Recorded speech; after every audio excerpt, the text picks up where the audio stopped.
Happy Friday. Here's a question for you guys. I'm a big question guy. You care about the truth or you care about the tribe? Often wondered that. You know, being in this business, I have my other show. I do a lot of other stuff. And I'm different. I tell everybody that. Kind of got a libertarian slant. I'm conservative in some areas. Other areas you might consider me liberal in some places because, yeah, that's just who I am. I'm a very much a free speech, free living guy as long as you're not hurting somebody else. But I care most of all about the truth.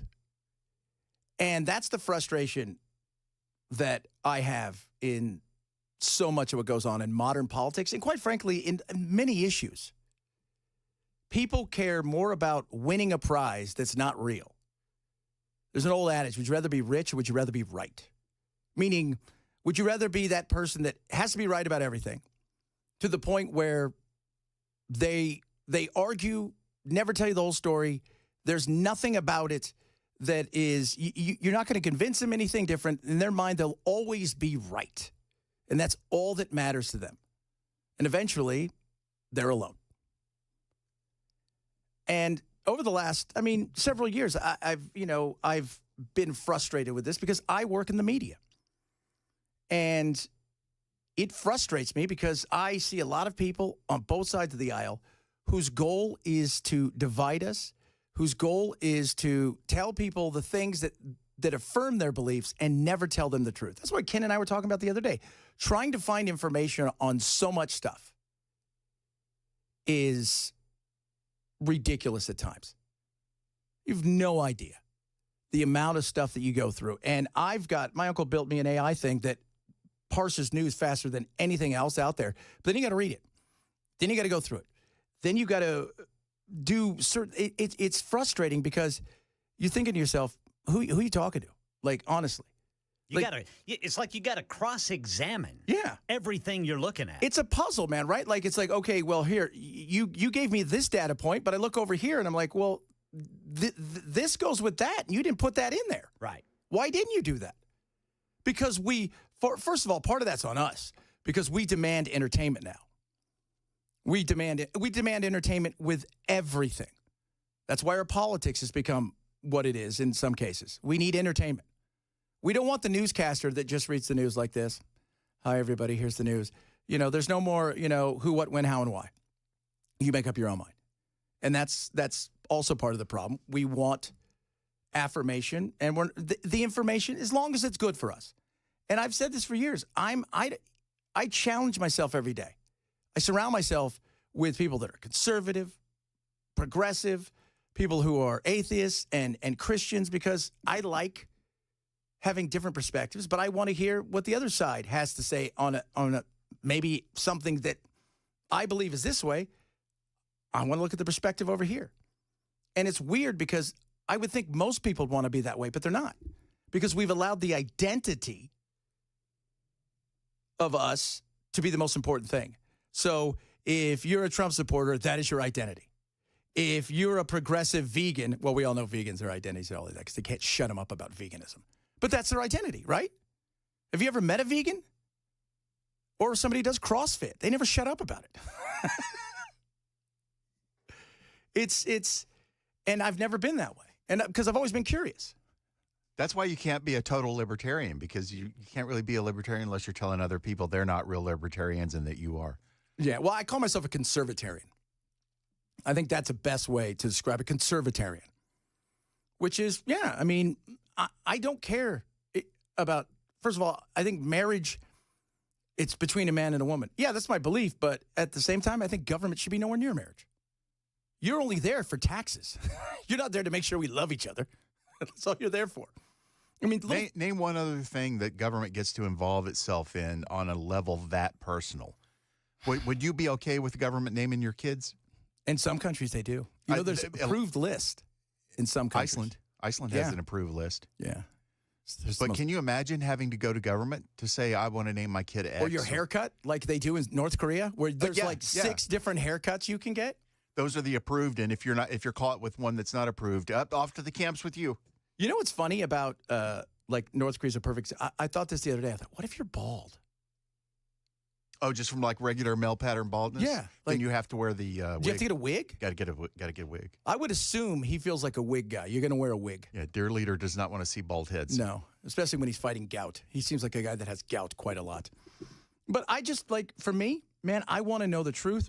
I'm not afraid of it, and I won't run from it.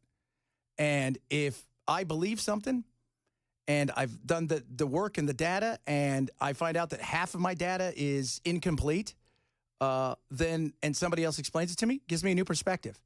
And never argue with somebody who is stupid and small-minded, because you're never going to change their mind. You're going to waste your breath.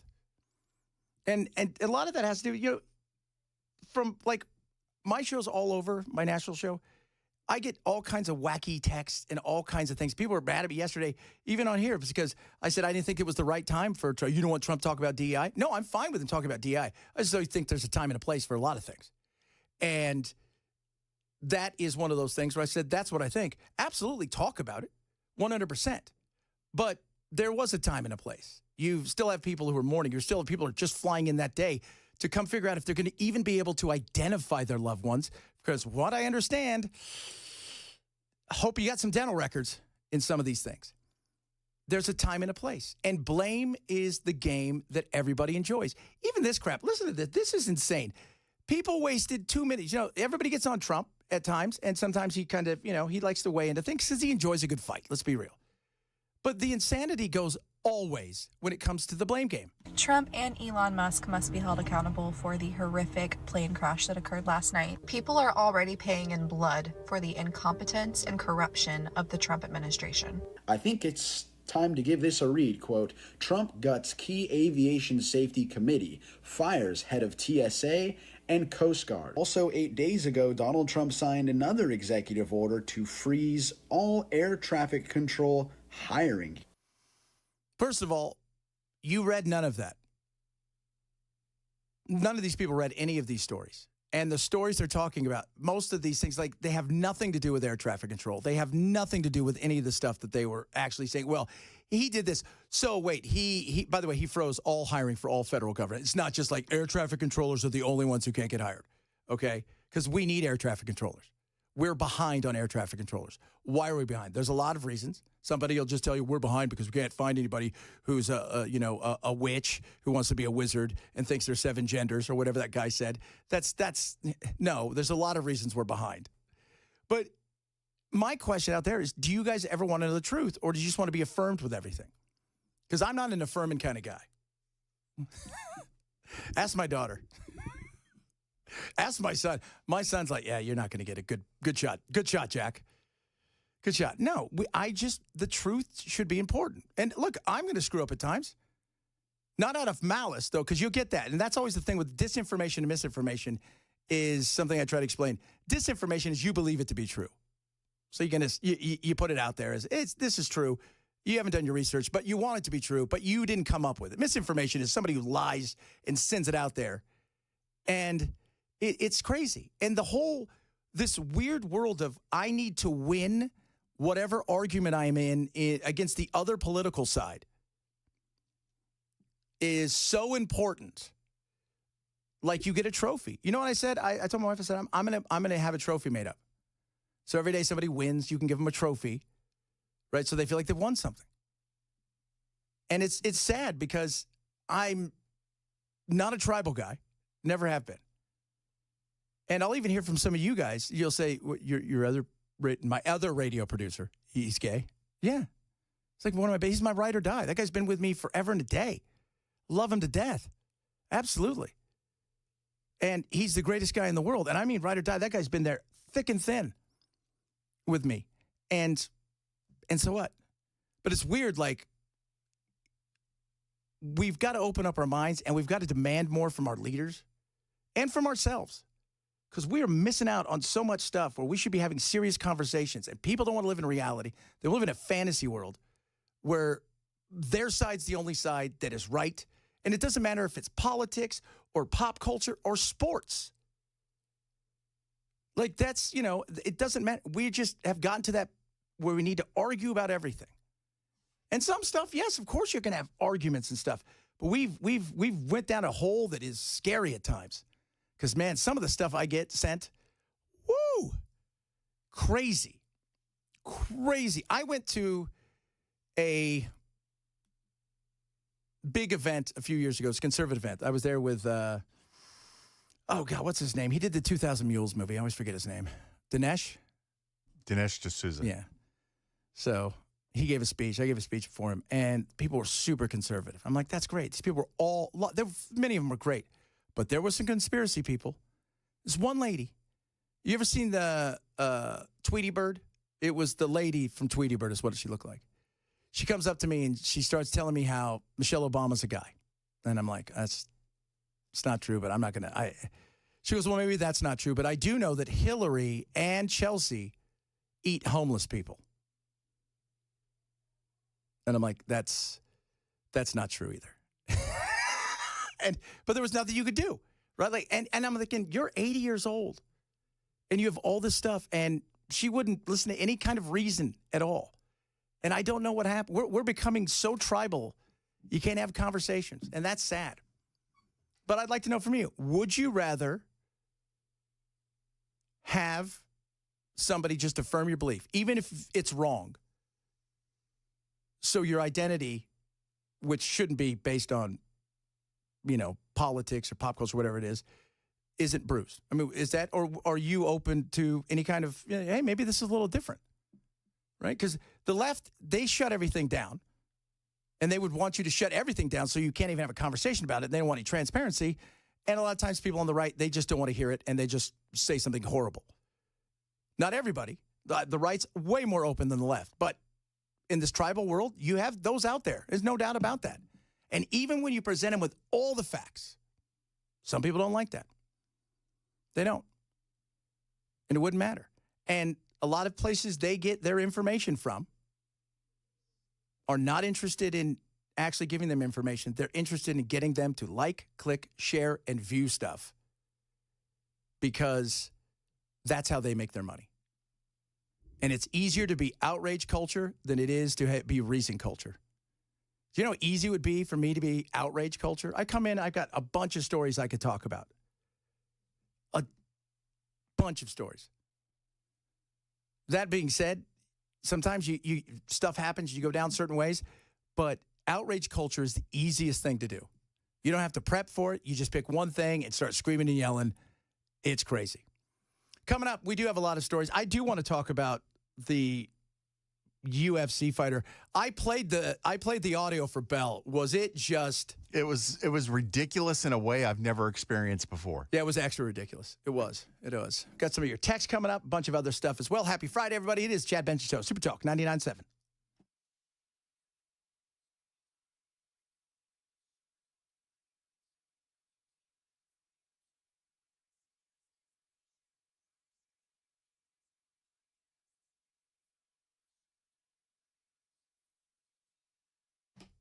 Bulwark Capital wants you to give my buddies a call. They're going to give you a second opinion on what goes on in the market and how your retirement is your retirement. It's not a cookie cutter retirement, and how through active management and risk management, not only can you grow, you can build yourself a retirement that you want rather than one you might just have to get stuck with because, well, that's what the guy did, and I got a statement every couple months and took a look at it. Don't let that be you. Call 866-779-RISK today, 866-779-RISK.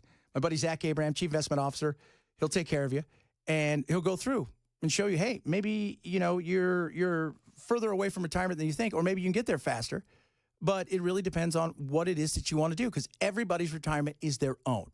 Call them today, get a free risk review, 866-779-RISK, or go to knowyourriskradio.com, K-N-O-W, yourriskradio.com.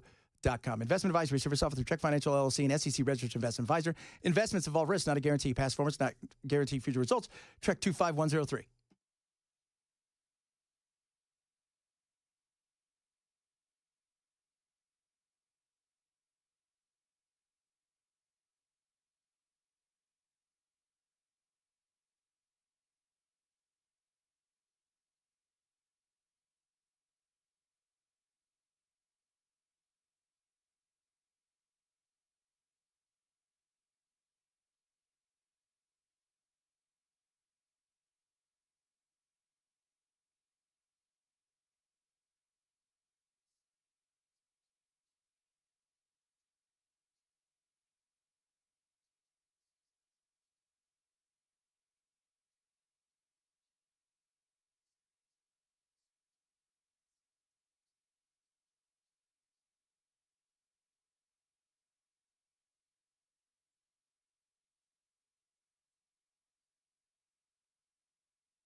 You don't want rot. Ooh. No, you don't. You don't want any of that stuff. You know what else you don't want? All right, your foundation going down. It's a mess. You got cracks. There's mold. No, USS, United Structural Systems. Call 615-488-7855. I don't know how to do any of this stuff. I don't. I tell everybody I'm not good with my hands, but they are. They're not just kind of good. They're the best. 30 years in business, 30,000 5-star reviews. They're free. When they come out there, as far as they're absolutely free when they're going to come out, they're going to give inspections. Do you've got a little crack that you've allowed to get big? Because how many times do we do that, guys? We're famous for that. Whoa, I can fix it. Or you just ignore it. Then it becomes a problem. And then something that should have been small becomes big. USS will take care of that right now. So whether you got visible cracks in the basement floor, walls, they can be sealed, right? You know, you have the snow and all the water. People just don't pay attention the way they should. Call them today, 615-488-7855, or check out everything they do online at ussTN.com. All right, drivers, look like the right lane is blocked, 65 northbound at Harding Place. Looks like they are making some progress on that crash there. Now we've got one on the right shoulder in Rural Hill, 24 eastbound, right before Bell Road. Metro Police say they arrested a bank robber from last Friday. We'll tell you about it at 12:30 on Super Talk 99.7 WTN. Trump fires heads of TSA and Coast Guard and guts key aviation safety advisory committee. He fired the head of the Coast Guard and the head of the TSA and eliminated all members of a key aviation security advisory group 8 days ago. And this is going to be the result. No, it's not. This was not the result of that. Here's the thing. What Trump did 8 days ago, for a vast majority of presidency, you serve at the president's leisure, especially in pointed positions. There's no cabinet meetings. You deal with the group that you're in. It's part of something to put on your resume. And that was one of those things. They deal with things like the TSA and some other stuff as well, not just that, but the insanity of which that you can draw any parallel 36 hours after something happened that we got Trump fired some people, let him go, and because of that, this is where we're at. The head of the FAA. So, wait, the head of the FAA, he stepped away, and because of that, pilots and air traffic controllers think it's a free-for-all in the sky and they can do whatever they want, like they could fly into loop until they have a boss. You guys want to do a loop? That's nuts. That's the insane thinking that goes on. It is. It's crazy that people feel that way, and I say it. These people, these are some big influencers in the liberal world. They've got millions of followers. And you go down and you look and you're like, oh, yeah, oh, I totally believe it. I totally believe it. I thought, wow. Like, how hard is it? Like, if you're serious and you care about something, I kind of want to do research. What's crazy is if you're going to go buy a car, you will do research for days. You'll just look, you research, I want to test drive it. If you're going to have your belief that should be as important as purchasing a car, and there's something serious that you want to tell the world, you will never do any research and just put it out there. We won't even do that. I'm fascinated by some of that and the blame game. I'm like, people aren't even buried yet. They haven't even found 20-some of them. And it was the blame game. And the blame game came fast. There's no doubt about that, and continues to come. It's sad. Last night, by the way, there was a concert. I don't know if you guys are aware of this. It was Fire Aid, and Billy Crystal hosted it. I like Billy, and he didn't do a lot, but I like Billy Crystal. Our goal is simple tonight: to raise more money than the Dodgers spent on free agents. Legendary comedian Billy Crystal set the tone for the evening, revealing that he was wearing the very clothes he had on when he escaped his home just before it burnt down. Still, Crystal said he knew laughter would help his fellow victims through these hard times. But everybody's been so supportive. This young girl, she must have been 20, came up to me and said she understood my pain because she had lost TikTok for a day. So true. Do you remember, like, TikTok went away for a day and the sad, like, leading up to it, watching the people post on TikTok like it's, I can't believe this is happening. It's just, I'll miss you guys. I'm like, you don't even know anybody. Hey, 87369, it was great for you always giving me a thumbs up and an attaboy. I'll miss you. Thanks for always sharing my content. That's right. Thanks for sharing my content, Russian bot. I'll appreciate it. They got some of their, like Chris, what's his name? Novoselic? Yeah. And Novoselic? yeah, Novoselic. From And From Nirvana? they played last night with Joan Jett playing Kurt Cobain. Pat Smear was on there. Dave Grohl was drumming. And they rocked out and did several songs of Nirvana. Well, Joan did that when they were inducted into the Hall of Fame, Yeah. too. So, but you know, it's like, because Chris he's an odd dude, isn't he? Remember when he tried to be a farmer? Well, he's still a political activist. Yeah, he was a mayor. Yeah, right. He was? In Oregon, right? Yeah. Yeah, Portland, because that's right around Portland. He feels like Portland. Somewhere around Portland it was. Ooh, Portland. How's the homeless going? They're doing well, if that's what you're asking. We got a lot of them. Portland. Oh. I went, the last 2 times I went to San Francisco and Portland, I will tell you this. As a kid, I went through San Francisco. If you've never been to San Francisco, take away what you see now. It was arguably one of the top 5 most beautiful cities in the world. That's what I hear, man. The last time I was there, it was a urinal. It was so disgusting. Literally a urinal. It was so gross and disgusting. Terrible. And Portland was the same way. It had all this neat charm of being a big little city, and there it was, and kind of a hippie city. And the last time I was there, it was like Heroin Alley. Yeah. And I think, this is progressives. This is what you guys get. This is the lunacy. Didn't Portland they legalized heroin, didn't they? Yeah, and then they took it away. Yeah. They voted against it. They're like, hey, remember when we thought this is something we should do? Well, that was a bad idea. So we're not going to do that. I got a really interesting story. My buddy, when we come back, we'll talk about it. He lived in Portugal when they legalized stuff. And then when he came, he and I met up and had lunch up in San Francisco. And, man, the difference between the two, and he tells me, it's crazy. We'll talk about that. And then, yes, I like to know where insane is. I'm a huge fan of free speech, and I would never want to take somebody's voice away. But boy, oh boy, if you're going to do something, whoo, this right here was insane to do. If you're not interested in, I don't know, having a podcast or doing much else after this, we'll talk about that straight ahead. Chad Benson Show, Super Talk 99.7.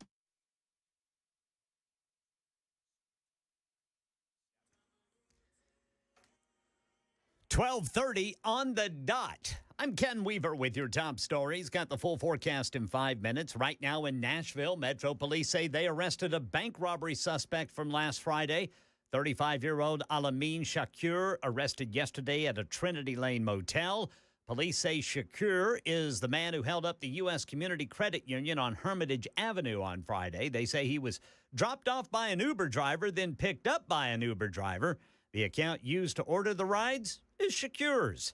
He has previous robbery convictions, charged again with robbery. Bond set at $100,000 for this one. White House Press Secretary Caroline Leavitt holding a briefing with reporters. After announcing our briefing room changes on Wednesday, this White House has received more than 10,000 submissions from individuals across the country who are eager to join all of you. We might have to make this room a little bit bigger to do that, who want to participate in our new media seat at a future briefing. Leavitt welcomed one of the hosts of the Ruthless podcast, whom she says after 4 years has achieved 25 million downloads. Mexico and Canada are talking tough in the face of President Trump's tariff threat. President Trump has left open the possibility that oil would be included in his 25% tariffs on Canada and Mexico that he says would go into effect tomorrow, February 1st. Mexico and Canada are 2 of the top 3 trading partners for the U.S. The 2 neighbors account for 70% of U.S. crude oil imports, a key part of the nation's gas supply. The tariffs could also mean higher prices for American consumers on produce. The U.S. imported $38.5 billion in agricultural goods from Mexico in 2023, including more than $3 billion worth of fresh fruits and vegetables. That's Karen Travers reporting. And the next time you pass up a work of art at a garage sale, you'll think of this story. After 4 years of investigation, experts now think a painting of a fisherman bought at a garage sale in Minnesota for $50 might be worth around $15 million. It is determined to be a genuine work by Vincent van Gogh. The painting still needs to be attributed to him by the Van Gogh Museum in Amsterdam. But again, if it is confirmed, it could be worth $15 million, bought for $50. You know what, man? I thought about this. Do you think when that person went there, they go, I know what that is? I have no idea, man. I know what that is. Because there's some people I've watched, like they go and they know they got something. I just wonder, because I heard that today. I'm like, that guy. Yeah. Were you thinking, I know what this is? I know what this is? Think about the people selling it, man. They're probably thinking, what in the world was I thinking? We used it as a placemat once, Yes. for God's sakes. It was just sitting in the dust in the garage. Oh, my Lord. That's the latest news. Weather's next. I'm Ken Weaver, WTN News.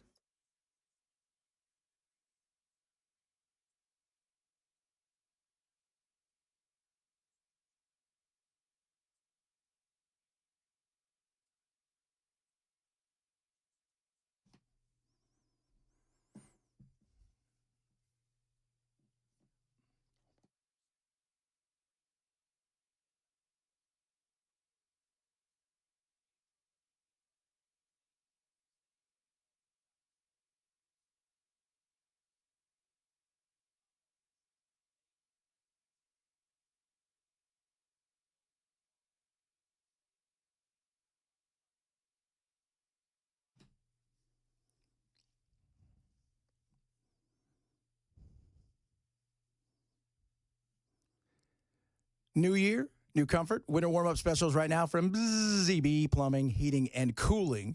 So when it comes to HVAC, what do you need to do? You need to beat the heat, right? And the cool. And you need HVAC done right. Busy Bee delivers. Now check this out. Free air duct cleaning with the purchase of a new complete whole home AC. So you're going to get that. They've got 3 different packages. When it comes to air duct cleaning, if you buy the middle package, you get an upgrade to the big deluxe package. They got free furnace checkup with any heating repair service. On top of that, they got the best plumbing around. How about this? They offer you this year, right now, free automatic whole home shutoff with leak detection with any mainline water replacement or whole home water repipe, $300 credit on tankless conversions, so much more. A smart auto home whole water shutoff. That's incredible. Now, you're going to be more than satisfied. They promise you that.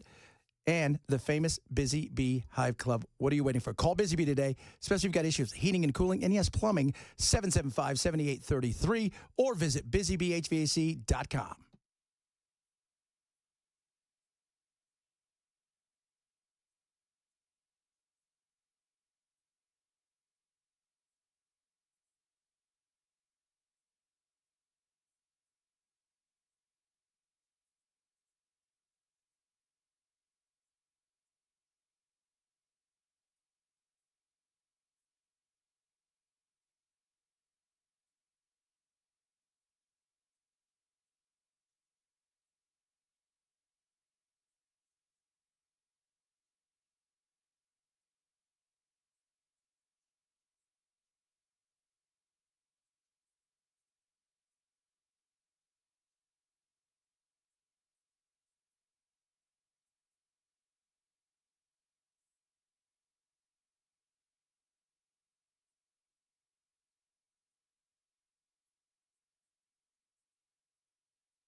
Somebody text in, Ken, and said, talk about those unrealized capital gains they're going to have to pay on their artwork.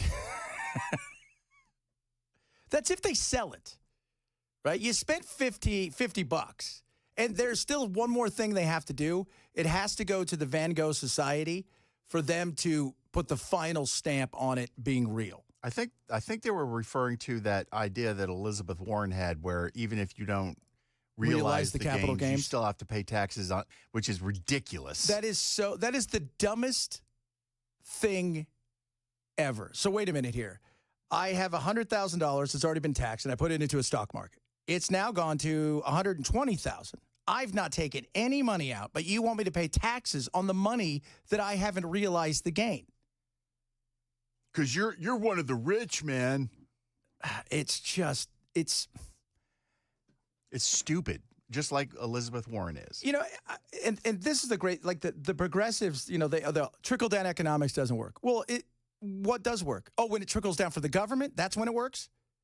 So, and the difference is I would rather, you know, fight my own battles than have to be beholden to the government to have stuff trickle down. And when I hear people tell me all the time, oh, capitalism's evil and greed is bad, government is the greediest of all. They take, they don't make. About the only thing they make is a mess. They don't create anything. We said yesterday, when they talk about revenue, say taxes. You don't have revenue. You don't. Revenue is the guy who produces a hat and a T-shirt. At least I get something for it. And you can choose whether or not you want to buy that hat or T-shirt. Exactly. Try turning down the IRS. Yeah, try that. So among the smart things people do in life is they work out, right? They read, they educate themselves, they play a sport. Among some of the dumb things they do in life is they decide to take what they think is real and put it out there to the world. And yeah. So this is Dana White. You guys know he is, UFC. Yesterday, he has a press conference, and he looks dejected. And his first, like, is one of his slap fight things, which I'm not a big fan of. And if you've ever seen the slap fight thing, it is a trip to watch. But he comes out, and he has to address something. Out of all the dumb, ignorant I've heard in my life, this has to be the dumbest and most ignorant. Before we get started here, let me get some dumb out of the way first here. I'm out here have fun doing Power Slap tonight. And I'm sure you guys heard what Bryce Mitchell said. If you haven't, he said I've heard a lot of dumb, ignorant in my day, but this one's probably the worst. And you're like, wow, that's one of your fighters. What could he have said that was so awful? Well, ladies and gentlemen, Bill grabs, he's like, what do you say? I got a lot to say, starting with this man's an idiot. Yeah.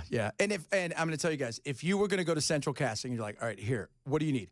I need a guy who is a white supremacist, who has a tiny mustache, who looks kind of, like just straight, give him a kind of bit of a Southern accent kind of thing. I want you to put all the camo on him you possibly can, but make sure the camo doesn't match. And then I want you to put him in a garage where he's got, a bunch of hunting stuff. And he also needs a bumper sticker on his car that says, "Gone fishing with Hitler." With Hitler. What? Here we go. Hitler, hell and the Nazis. I really don't think that he was, because I honestly think that Hitler was a good guy based upon my own research, not my public education indoctrination. I really do think before Hitler got on meth, he was a guy to go fishing with. Absolutely not. He fought for his country. He wanted to purify it by kicking the greedy Jews out that were destroying his country and turning them all into gays. They were gaying out the kids. They were queering out the women. They were queering out the dudes. They were, you know what her first tranny surgery ever was? Happened to be in Germany before Hitler took over. You know the books that everybody makes fun of Hitler burning? You know what the books was? Queer books. Hitler burned queer books because Hitler didn't want a bunch of queers destroying his nation. They can't produce children. I don't know what to say, It was their first podcast, by the way, him and this other guy. And the other guy looked absolutely in shock. Like, what is going on? I have no way to back out of this, and I'm scared. Yeah. Like, you could see him start to, like, the look on his face, and then you feel like he's trying to put the words back in. And he also went on to talk about the fact that Jews weren't murdered and put into ovens. It was impossible to do that. He was, I don't get it. But that being said, it's free speech. And I agree 100% with what Dana White talked about with free speech, because free speech is absolutely so vital in this country. And you and I, Belle, we were talking before the show, when crazy, unhinged, whatever people are, when you silence those voices, they go underground. They feel they have now they're really martyrs. And got a beef. That's when things get ugly. If you ever want to reach people, you got to be able to talk to them. And remember, free speech is not the speech you like, it's the speech you hate. And there's a lot of reasons to have a disdain for him. So they asked Dana about, like, you gonna do anything to this guy? It's obviously not a fun topic to talk about, the Bryce stuff. I think that's a great statement that you just gave. Does Bryce Mitchell face a punishment from the UFC for saying That's what everybody wants to hear about punishments. Free speech. I don't have to love it. You don't have to love it. You know. I agree with that, the free speech sentiment. Is there a concern, though, right, if he goes out and wins a fight and gets a mic? Well, that's the beautiful thing about this business. For all of you that hate Bryce Mitchell, you get to see him hopefully get his ass whooped on global television. I mean, what do you want me to say about it? You know where I am with free speech. We're disgusted by it. I think he's probably one of the dumbest, literally one of the dumbest human beings. Let's not forget that he's going to tell about how dumb he is. I want you guys to listen to how absolutely dumb this guy is. And he's one of those guys where you're like, you look at somebody, you go, dude, if you box anymore, if you do this anymore, this could be it for you. This is one of those guys like, nothing's going to happen to you. You should leave with your head. Like, there's nothing going to happen. I want you to listen to this. That this is a guy who took a drill through his nutsack, then had to reverse it and put the drill back out of his. That's the level of stupid that we're talking about here. And I could probably go on for 10 minutes talking about how dumb Bryce Mitchell is. Yes, he is. But at the end of the day, it's about free speech. Free speech. You never, ever want to silence crazy. You want it making as much noise so you know where it is and what it's doing. It is so important. Speech is, because without free speech, and it's funny, my friends out there on the left who would, you shouldn't be able to say certain things, this, that, and the other. And I'm like, no, you should be able to say these things. Obviously, there's a limit, if you're trying to incite violence and stuff like that. But you should be able to say the things. You should be able to have conversations that are uncomfortable if that's the way you feel they are. And who gets to be the arbiter of the free speech world? And I remind everybody out there, the rights that we have today, that we've grown upon, especially on my friends on my left, to say gay rights, rights of women, all of that stuff came because of free speech. See, when you limit the speech, you don't get that. And that's something that people don't quite understand. And you need to. Free speech is an absolute must. Some of you will sit here and you'll say horrible things about me. And I'm like, that's fine. I would protect every right for you to have a disdain for me. I don't care who it is, as long as you're not threatening violence, obviously. Because that's the world that we live in. And when you travel around the world, you realize people say we're free. Not as free as you think. And we talked yesterday about the fart thing, which I heard they talked about today. Is it Dan did the fart thing? He did the fart? Yeah, he did the cyber farting story about the woman who was arrested for harassment for sending videos that had her farting at her boyfriend's ex. Yeah, that was gross. But in America, well, somebody would sue in America because that's what we do. But over there, a place I used to love, speech is virtually, you would like something and get in trouble for it. That's the insanity. People in England go to jail for memes. Yeah. That is not free speech. They come over to your house and they're like, yes, are you Jib? Yes. Jib, you liked a post and then shared it, and it said something mean about a group that we've deemed them to be a special group that we must protect. You're like, are you being serious right now? Yeah. You can literally, I'm not exaggerating, you can look cases up where this has happened, where you can get convicted of rape and get 6 months of time, and you can get convicted of posting a meme and get a year. Yeah. It's ridiculous. It is so ridiculous. It's scary. That's the beauty of our country. That's what separates us.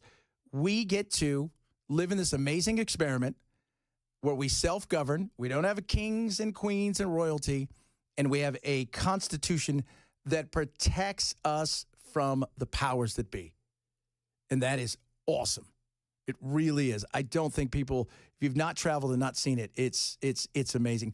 By the way, we're talking about traveling. So Ken was mentioning Portland and heroin and stuff. So San Francisco is like a free, drugs everywhere kind of thing.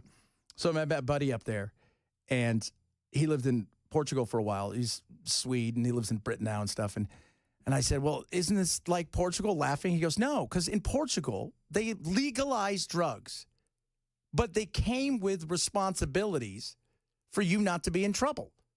You couldn't do it on the street. You couldn't smoke it on the street. Hell, there are places in Portugal, you can't even smoke cigarettes on the street. You couldn't sleep on the street. You couldn't do all of these things.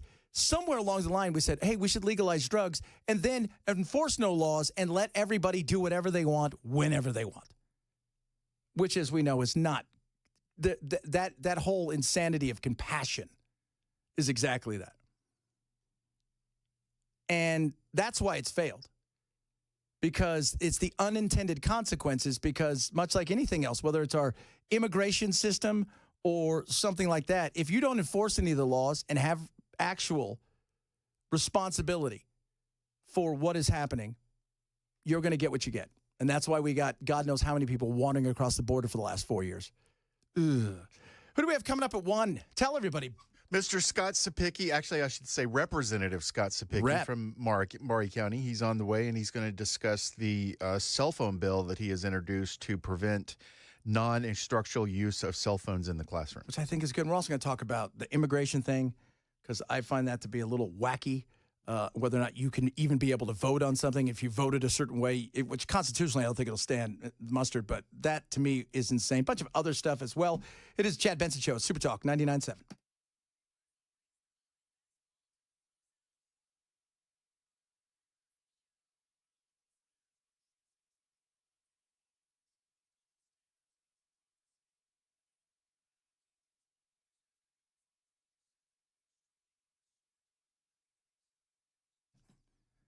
Rough Greens, ruffgreens.com. Vitamins, minerals, probiotics, omega-3, 6, 9, all of these things put into these amazing supplements for both your dog and your cat with Meow Greens that are going to help them. It's going to help them with their skin and fur. It's going to help them with their energy levels, their digestive tract. It's going to help them big time with aches and pains.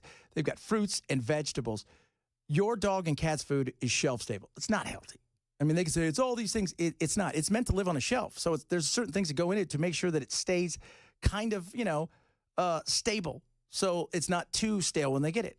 This is going to help that and then some. And it only takes a scoop every day on your dog or cat's food to see marked improvement. Right now, try a Jumpstart trial bag for free. All they ask you to do is cover the cost of shipping. It's that simple. ruffgreens.com. Use code CHAD, a $20 value. You cover the cost of shipping. You get that free. ruffgreens.com. Use code CHAD.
All right, drivers, got a brand new crash. Stop and go. It is 65 northbound between Old Hickory Boulevard, exit 74, and Harding Place, exit 78 in Brentwood.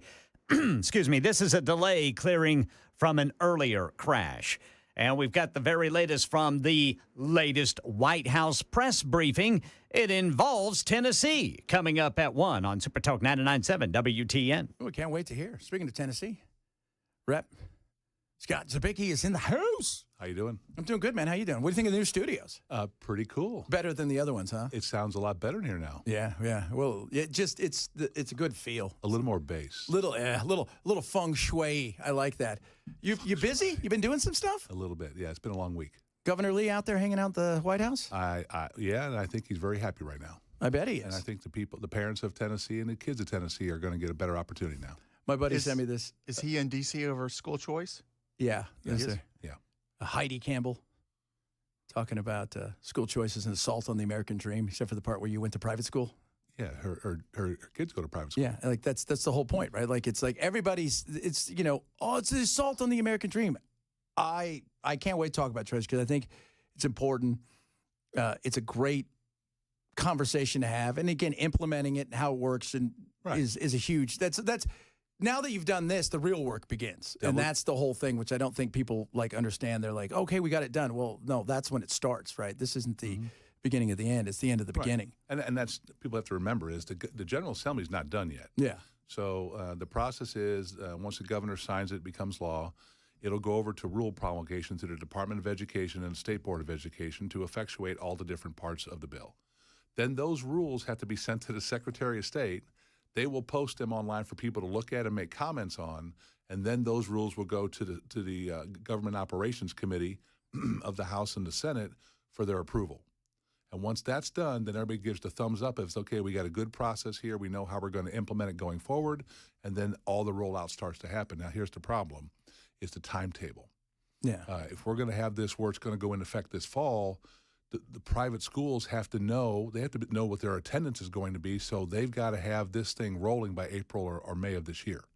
So it's going to be an expedited system. And the good news is the General Assembly should still be in session when those start to roll through.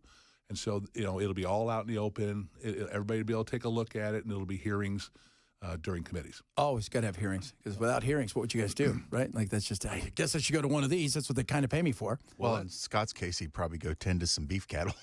Beef cattle's okay. What's the timeline? I mean, how long do you think this thing, is, because I'm sure there's going to be holdups.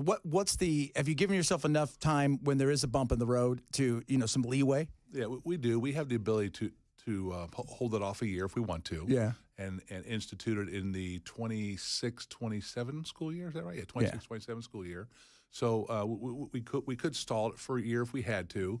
I think Governor Lee and the speakers and lieutenant governor are going to want this thing implemented as quickly as possible, because that's another year of failing schools. Yeah. So we got to get these kids the opportunity as quick as we can.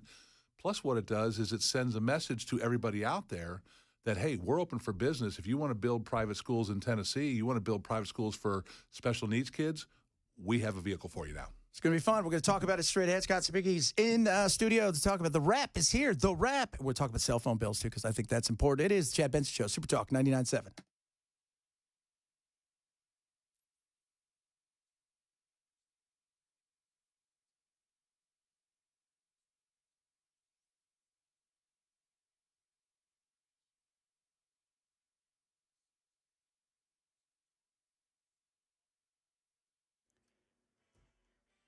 One o'clock on the dot. I'm Ken Weaver with your top stories. Full forecast coming up in 5 minutes. White House Press Secretary Caroline Leavitt says President Trump just wrapped up a meeting at the White House with Governor Lee and others to mark National School Choice Week. He signed an executive order this week prohibiting federal funding of the indoctrination of our children, including radical gender ideology and critical race theory in the classroom. The president believes American education should focus on cultivating patriotic citizens who are ready for the workforce. And this action will help get schools back on track and defend fundamental parental rights and education. Tennessee's Education Freedom Act, which just passed the special session of the General Assembly, awards up to 20,000 scholarships at 7 grand in tax dollars a pop for families to send their kids to alternative education. Federal agencies have a deadline to meet, set by President Trump. Stephen Portnoy says time is drawing near. The directive sent to employees of multiple agencies instructs personnel to remove pronouns from their email signatures by 5 p.m. Eastern. It's the latest example of the Trump administration seeking to strike all language stemming from diversity, equity, and inclusion efforts in, quote, federal discourse, communications, and publications. Pronouns have never been required in email signatures, and it's unclear what penalties federal workers could face if they fail to remove them. Trump administration this week reiterating plans to put 25% tariffs on all products from Canada and Mexico and China starting tomorrow. Canada says it will have a, quote, forceful but reasonable immediate response if they go forward. Prime Minister Justin Trudeau saying Canada will not relent until tariffs are removed. He said everything's on the table in terms of an economic response. Mexico's President Sheinbaum conversations continue with the Trump administration, and Mexico, she says, is prepared should the U.S. tariffs go into effect, and the White House just said they will. Gaza ceasefire update, Jordana Miller. Keith Siegel, a native of North Carolina, set to become the first American hostage released from Gaza. Hamas announcing it will free the 65-year-old on Saturday, along with 2 other Israeli hostages. Keith and his wife Aviva kidnapped by Hamas from their home on October 7th. Aviva, who was released last year, fought a very public and global campaign calling for a ceasefire, fighting to bring her husband and all the hostages home. Another American, Asagi Dekel Haken, is also among the 33 hostages set to be released in phase 1 of this deal, but no word exactly on when he will be released.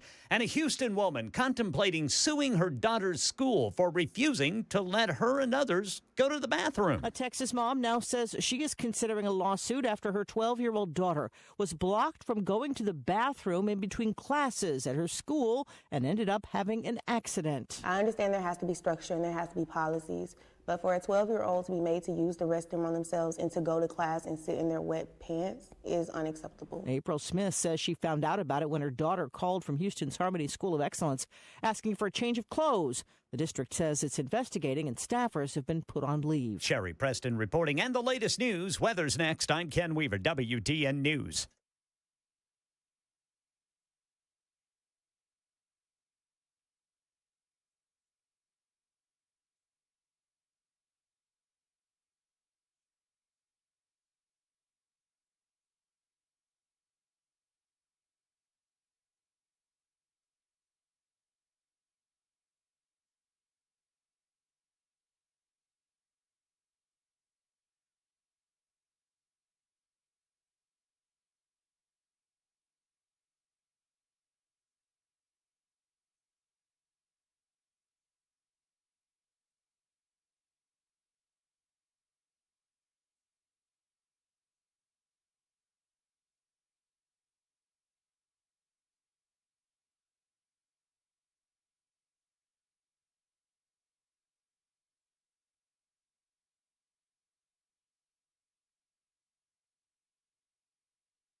It has been a week in Tennessee politics. Rep Scott Spicky is here, ready to talk. And you guys have, it's been a week. I mean, the governor right now is hanging out with Trump, right? Somebody asked, did he sign the bill there? Did he sign, did he sign the bill? Where's I don't think he signed it yet because it takes a little time to get it from the clerks over to the executive branch. They didn't give him a pretend bill to sign? No. It's a prop bill. Probably first part of next week. The governor will be back in town. We'll be back in normal session. He'll probably have a bill signing over here at the Capitol. So let's talk first. Let's talk about the cell phone thing, because you and I were talking about that. Sure. And I'm a big believer that we got to get back to being human beings again. We got to get back to, I feel like I grew up in the best time because I grew up pre-cell phones, pre-computers, and at the same time, when the world of computers and stuff exploded, it was my generation who built a lot of it. So I've been able to live both, and that's a huge benefit because I got to actually look people in the face, actually talk to them, actually be able to have some independence, not tethered to something that has now become everybody's life. That's correct. So when you look at education in general, there's all kinds of studies out there that show the mental benefits, the social benefits, the academic benefits of restricting cell phone use during instructional time in schools. It is just everywhere. Use that internet thing, Google it, and it'll give you thousands of reports on this of how the advent of the cell phone being introduced into our classrooms has caused massive deterioration with the mental health of our students, the desocialization of our students, the dehumanity, I'm going to make a word up there, stripping away the humanity from each other. And then lastly, the downward trend in academic results and learning. And so we're going to run a bill this year in the General Assembly that at a bare minimum, a local school district has to have a policy that during instructional time, the students cannot have their cell phones in their hands. They have to be put away somewhere. Now, if you want to put them in a corner of a room where the school safety assessment says that's the safest part to be, and you hang them in those little pocket little things that you see. Yeah. Or there's my school that my son goes to, they're going to give them this little bag. That's what my son has, that little bag. It locks during the day, and then they have to unlock it at the end of the day. That's fine, too. Or, got to come up with a solution. But it also gives the districts the ability that if they want to go above and beyond that, like Warren County schools, they ban cell phones bell to bell. That's the prerogative of the local. But what we're going to say at the state level is the bare minimum is during instructional time, they have to be prohibited from being in the students' hands, but also we're going to make them put into the student code of conduct that if there's a violation of that, there's a penalty for it. You got to reinforce it with a penalty. Yeah, my son, he's allowed to have it at lunch, and that's it. So not even when they're walking the hallways and they got 5 or 10 minutes between their class do they get it. It is just at lunch for their 25 or 30 minutes. Now, you and I could probably sit down and argue that the best time for them to not have it when they're away from academics is in the lunchroom when they're talking to their buddies. Yeah. Engage their buddies in conversation. Hey, what happened last night? What about the football game or soccer game or softball game? We've got to get kids talking more to each other. If you tour school districts right now in the high school level that have banned cell phones in the students' hands, the discussions that are going on in those classrooms are outstanding. It's like the days of yesteryear where a teacher brings up a current topic, like let's say immigration, and the kids start to talk about it, but they talk about it to each other in a respectful way that humanizes everybody so that they can understand, hey, his opinion is different than mine. Let me listen to what they have to say and see if I can agree or disagree with them. That's how we escalate learning. We should make some adults learn that. That's right. Well, and our colleges and universities are the same way, right? Yeah. I've gone to some colleges and sat in a class where everybody has their phones on, but they're just recording the professor. They're not even paying attention. Yeah, they're all recording the professor. Right? That's the thing to do. It's like, oh, I can be here but not be here. And so we've got to get that re-engaged where our places of higher learning go back to be the interaction between individuals discussing ideas. Well, and on top of that, we're talking to Rep. Sapicki as we talk about the cell phone bill. On top of that, part of life and part of growing is learning how to disagree, but also your imagination of building, different games, doing different things, overcoming obstacles and stuff. And we've taken all that away because we're allowing technology itself to do a vast majority of that, which is not good. Well, one of the things we were very concerned about was technology supplanting learning, right? You just become a crutch, artificial intelligence. You tell artificial intelligence to do something, and it just cranks it out for you. Last year, we ran a bill that each school system and university in the state of Tennessee is required to have an artificial intelligence policy basically stating what is allowed and what is not allowed so that everybody is operating on the same playing field. Go ahead. Several people are chiming in. They've, about the cell phone bill because, why don't the teachers like the cell phone bill? First of all, a lot of teachers lean left, and it doesn't really matter what you say. It could be the bill they want, but if you choose it for some people. They're saying the teachers don't like it? Some of them, that's what somebody, why do a lot of teachers not like it? I think a lot of teachers do like this. The bill came from teachers. Yeah, but I think you'll see one or two that are disgruntled, and of course, like everything, that's the one that's going to get the play. Why wouldn't teachers want this? They would love this. Wait, you got to pay attention to me? Well, one of the things that teachers have complained about, the number one reason that they're leaving the classroom is lack of discipline in the classroom. Oh. This allows them to reestablish discipline in the classroom and self-control, right, for their students. And I think as a teacher in football practice, right, I tell my kids all the time, if I can't see your eyes, I know you're not paying attention to me. Yeah. Now those teachers get to engage these students, and they get to look in their eyes and start to engage them educationally and let them start to learn. And here's a really great word, think. Think. Well, you talked about AI. Part of critical thinking is the fact that we got to try to figure out how to get these kids to critically think. Well, they don't have to anymore because they got a phone. Correct. The phone will do all the critical thinking for them. So it is one of those things where, like when we were growing up, the closest thing we got was maybe a calculator would do something. But that's a big issue when you've taken away the need to critical think. So we used to have calculators, right? Yes. So, but you still had to know how to manipulate the calculator to get it to work. Now you can speak it all, and it does it for you.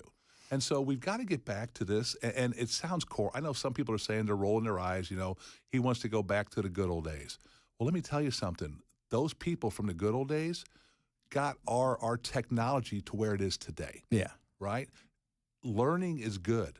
Thinking is good. Discussion is good. And I think if we can get our public schools to start to get a little bit more of the reflection of what happens in private schools, to that autonomy and the creativity introduced back into our classrooms in public school, I think you'll see our public schools take off. Talking to Rep. Sapicki, as we talk about a lot of things that have to do with schools, some people are chiming in also say, well, what about the shooting? Obviously, you and I are touching on it a little bit because, kids, parents are like, this is why I want my kid to have a phone. You're not saying the phone can't come. You're not saying they can't have access. If the shooting would happen, they all would have had access to their phones, and they could have called their parents. There's this fear that nobody in school's going to have a phone, which is bizarre that you would think that. Well, that's right. There's a portion of the bill that says in the policy they have to have in the policy that during an emergency, students have access to their phones. It's very simple. And you've seen these things where people buy these things on the back of the doors and they put all their shoes or their socks in them. Same kind of principle. They're all over the state right now. The kids walk in, they take their cell phones, they turn it off, and they put it in one of the little holes, and it just sits there during the day. God forbid there's an emergency, they have the ability to access and be able to communicate. As you know, most of these shooters that get reported are from students calling 911. Yeah. And so, yes, we're going to allow them to have access to them in emergency, but the most important thing is during learning time, during academic instruction, we want them focused on the topic. It's going to be interesting for sure because, again, I'm a big proponent of and these things, let's be real, all of us, you listening now, we're tethered to this thing. I mean, they built it to be addictive. It's right in front of me right now. They built it to be addictive. That's what they wanted it to do. I don't think they ever realized it was going to be what it has become. Also, I don't think they ever realized the power that this thing was going to have, the compute power. Like we always say, this thing has more power on it than what went to the moon or to wherever Kubrick filmed it. But the reality is I want to see what it looks like when it gets into play, because I've seen school districts where they talk about depression goes down tremendously. The pressure of the kids, and they're, like we said earlier, the shoulders come down. It's almost like they open up, but also after a while, the academics rise. Right. And there's enough issues with we got our report card this week for America, and it wasn't very good. No. Our kids even are worse than pre-pandemic, for God's sakes, in some areas. Well, one of the things we talked about a decade ago, Tennessee ranked about 49th in the country in education. Yeah. And that's not where we need to be. We've been working over the last decade, and we've got ourselves up to about 34th, right around there. And that's fantastic. I mean, the teachers, everybody's doing a great job, but that's not good enough, right? Right? We got to get to, our goal should be to be the best, no matter what we do in life, right? And everybody knows this. No matter what you do in life, you want to be the best at what you do because it feels good, right? Absolutely. But if you miss, being just short of the best is still a pretty good spot to be in. Yeah, And totally. we've got to have our kids looking at life as, I like something, and I want to go be the best at it, whether that's serving your country in the military, going to a community college to get an associate's, going to a 4-year, or going to a TCAT center and learning a trade, right? It is what and how we can engage those students as they go through their academic life, building year after year, to eventually get them to a point that they can choose whatever they want to do in life and be successful at it. Have you talked to students? Well, you got a kid. Like I have a feeling, and I see with my kids, when the pressure is taken off them because you make a decision to take the phone away, it is tremendous, and they want. I think they like the fact that people are going to do that, and not so much force them, but do it because, hey, we're doing this. I think some kids are going to actually enjoy the no pressure. Yeah, and I agree with you. I've toured some schools in Tennessee that in high schools, it's not a policy, but the teachers just say, put your cell phones away. Yeah. And then the teacher starts to teach, and they start asking questions, and that eye contact, that engagement from the students, you see it start to happen. Then it starts to build as more people get engaged, where now you've got 25 to 30 kids that are discussing a topic, exactly what we want. That's how they learn, right? And I think as we move forward with this, yeah, there's going to be some teachers that are going to complain. I get it. But we have to look in general, what is best for the people and for the children here? And I think is during instructional time, it's not a lot, right? No. During instructional time, the minimum is you can't have your phone. Which is, you don't want your kid to have the phone at dinner, right? Like that's just it. You don't, we don't. I want the kids to have the phone at dinner. It shouldn't be that hard. And, like a lot of work, you can't have your phone in a lot of places. That's correct. Right? That's and by the way, air traffic controller, you can't even bring your phone in the building. No, that'd be bad. Yeah, that is bad. That'd be very bad. I want you to stick around because there are some other things I want to talk about. Obviously, the school bill is going to be interesting. You and I were discussing a little bit. I want to get into more. And also the immigration thing, because I think it needs to be talked about because we may have a differing opinion on this because and I know the ACLU is already getting ready to file. It's funny, they're filing a suit, but not on all of it, just on a particular part of it. And I'm like, I kind of agree with that. And so I want to talk to you about that. Rep. Sapicki is here. We're going to talk more about that straight ahead. This is the Chad Benson Show, Super Talk 99.7.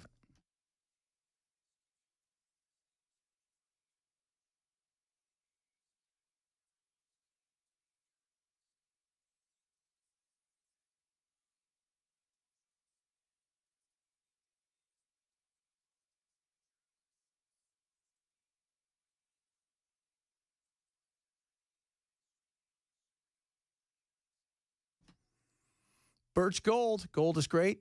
Hey, they're talking about where we're headed in the future. Could there be a serious issue when it comes to us heading towards a little bit of a depression rather than a recession? Because everything's overinflated. And, of course, we got a weakening dollar. There's so many things. How do you protect yourself? Gold is amazing. It's been around forever. It is the thing that has lasted. And having the opportunity to have kind of a safety net that's gold is awesome. Plus, should the zombie apocalypse come, nice to have some gold around just in case you need it because, you know what? It's real. It's tangible. So what I want you to do, we need to text Benson to 989898. And that's for Birch Gold. What they're going to do is send you out the ultimate guide to gold in the Trump era, forward done by Don Jr. On top of that, they're going to get you an investor kit, let you take a look at what's going on out there in the market, why this is a great place to have some real solutions to the event that something might happen, especially with inflation the way it is, the uncertainty, tariffs, all of that stuff. It's a good way to hedge yourself. Text 989898 today and put Benson in there. When you do, they'll send all that stuff out to you for Birch Gold.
Tough talk from Canada and Mexico as the clock ticks toward tariffs, and federal agencies have a deadline today when it comes to use of pronouns and emails and other communication. Coming up at 1:30 on Super Talk 99.7 WTN. Rep Spicky's with us. We're talking schools. We're talking cell phones. We're talking all kinds of stuff. Recess. What do you do at recess? Was your favorite part of recess? I was really good at kickball, but we all recognize how good I was at kickball. Heck, I wore shorts in today, kids.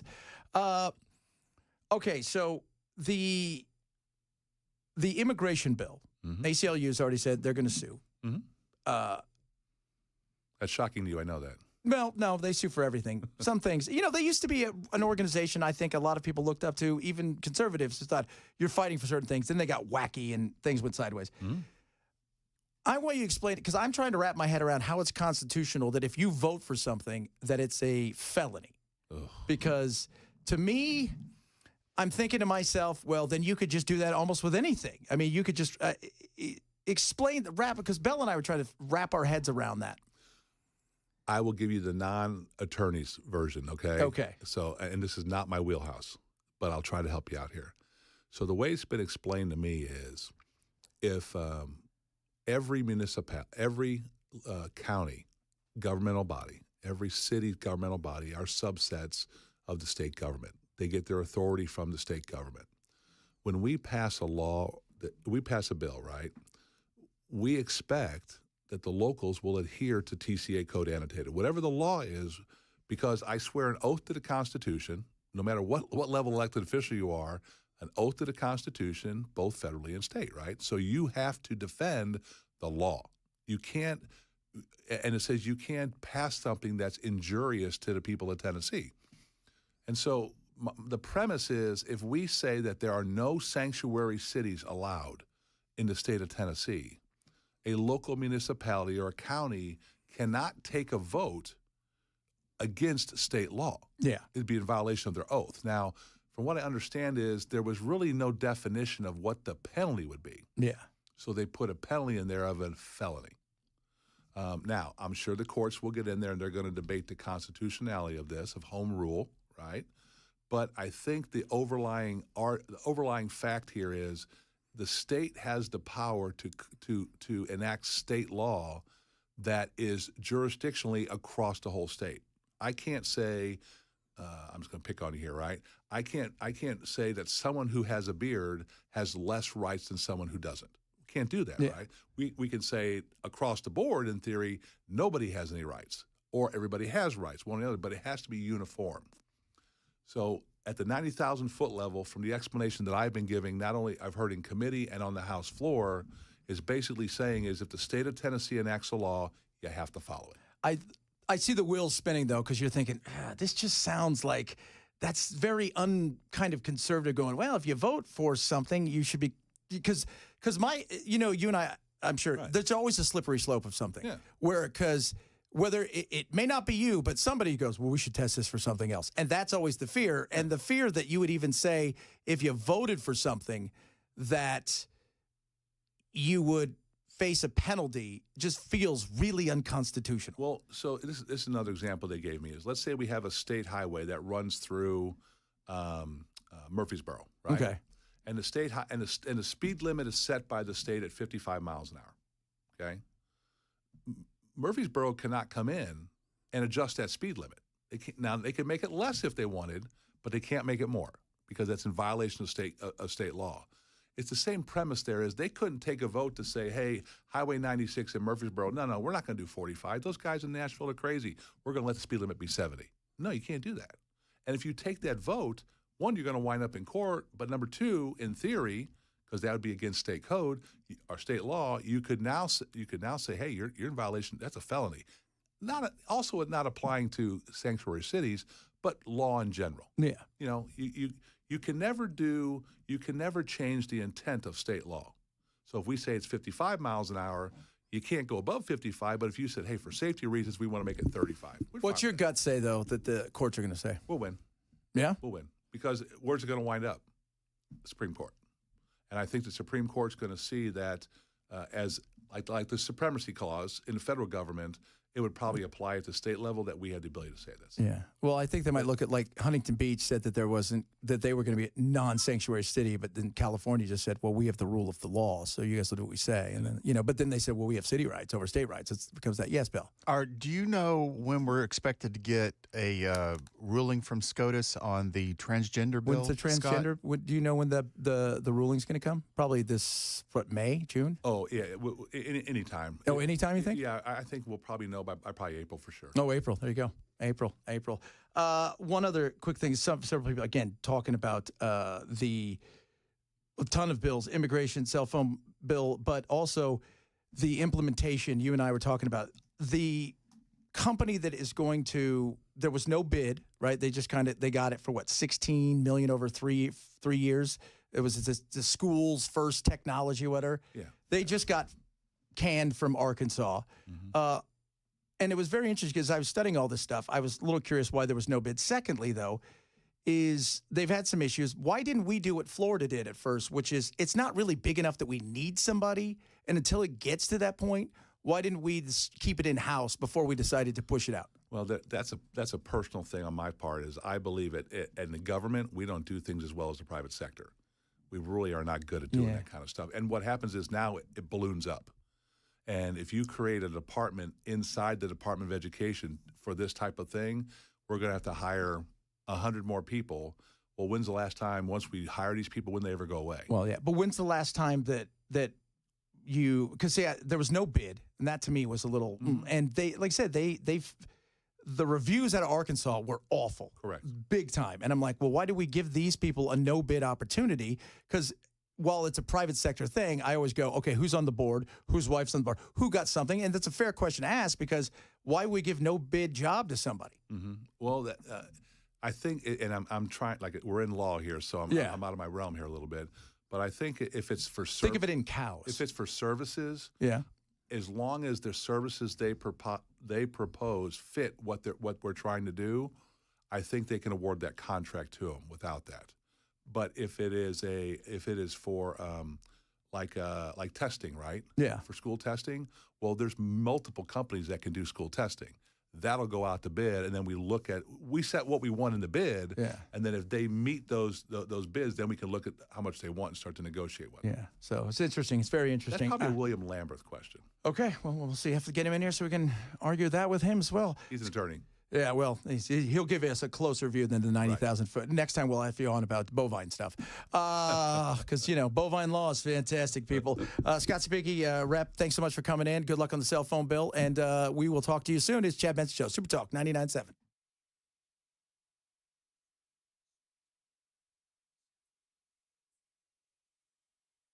I'm Ken Weaver with your top stories. Got the full forecast in 5 minutes. Tough talk in the face of tariffs as soon as tomorrow. There is reaction from the leaders of both Canada and Mexico after President Trump's threat to go ahead with 25% U.S. tariffs on imports from the two neighboring countries. Prime Minister Justin Trudeau saying the response from Canada will be immediate and forceful, adding, "We won't relent until tariffs are removed." And while Mexico's President Claudia Sheinbaum has said she doesn't think Trump will go through with the tariff, she said Mexico has Plan A, Plan B, and Plan C for what the U.S. government decides. Now, the White House says those tariffs will be imposed tomorrow, and China will be included. President Trump has plans for something else tomorrow, according to White House Press Secretary Caroline Leavitt from today's White House press briefing. The president looks forward to signing a proclamation celebrating Black History Month. I actually spoke with our great staff secretary. It's in the works of being approved, and it's going to be ready for the president's signature to signify the beginning of that tomorrow. And federal employees have to stop putting their pronouns at the bottom of their emails by the close of business today. Part of the Trump administration seeking to strike all language stemming from diversity, equity, and inclusion in federal discourse, communications, and publications. It's unclear what penalties, if any, federal workers could face. Humane societies around the country warning about a new scam targeting desperate pet parents. The trap is set when someone looking for a lost dog or cat posts a phone number on social media. For almost 7 months, Demetria Harris of Austin has been searching for her missing dachshund, Dr. Strange. Finally, this week, a tip. When I got that phone call, I thought my search was over. Someone claiming to be with the Austin Humane Society said Dr. Strange had been found but would need a $1,300 surgery. Harris tried to pay by Cash App, but the transfer failed. She then learned it was a scam. So while she didn't lose her money, she also doesn't have her dog. It felt like I lost him again, and I didn't even have him. Jim Ryan, ABC News. That is the latest news. Weather's next. I'm Ken Weaver, WTN News.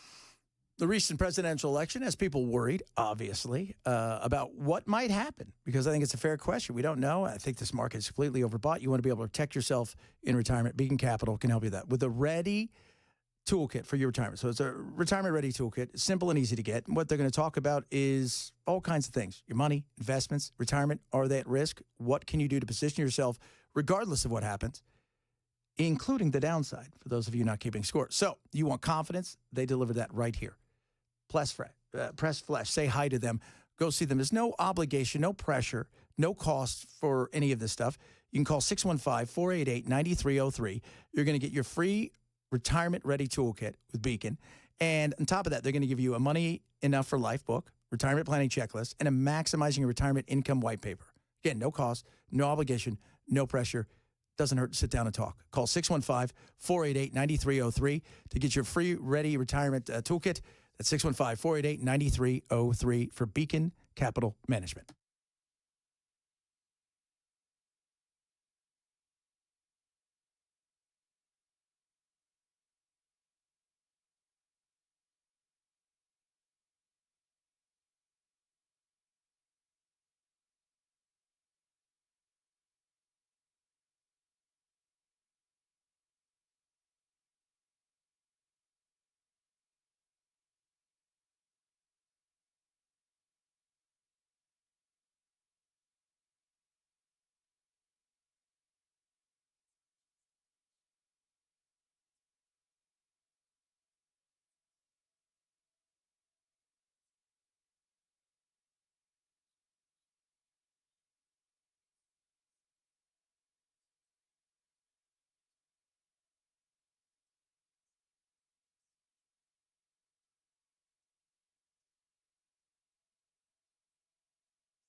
We got tariffs coming.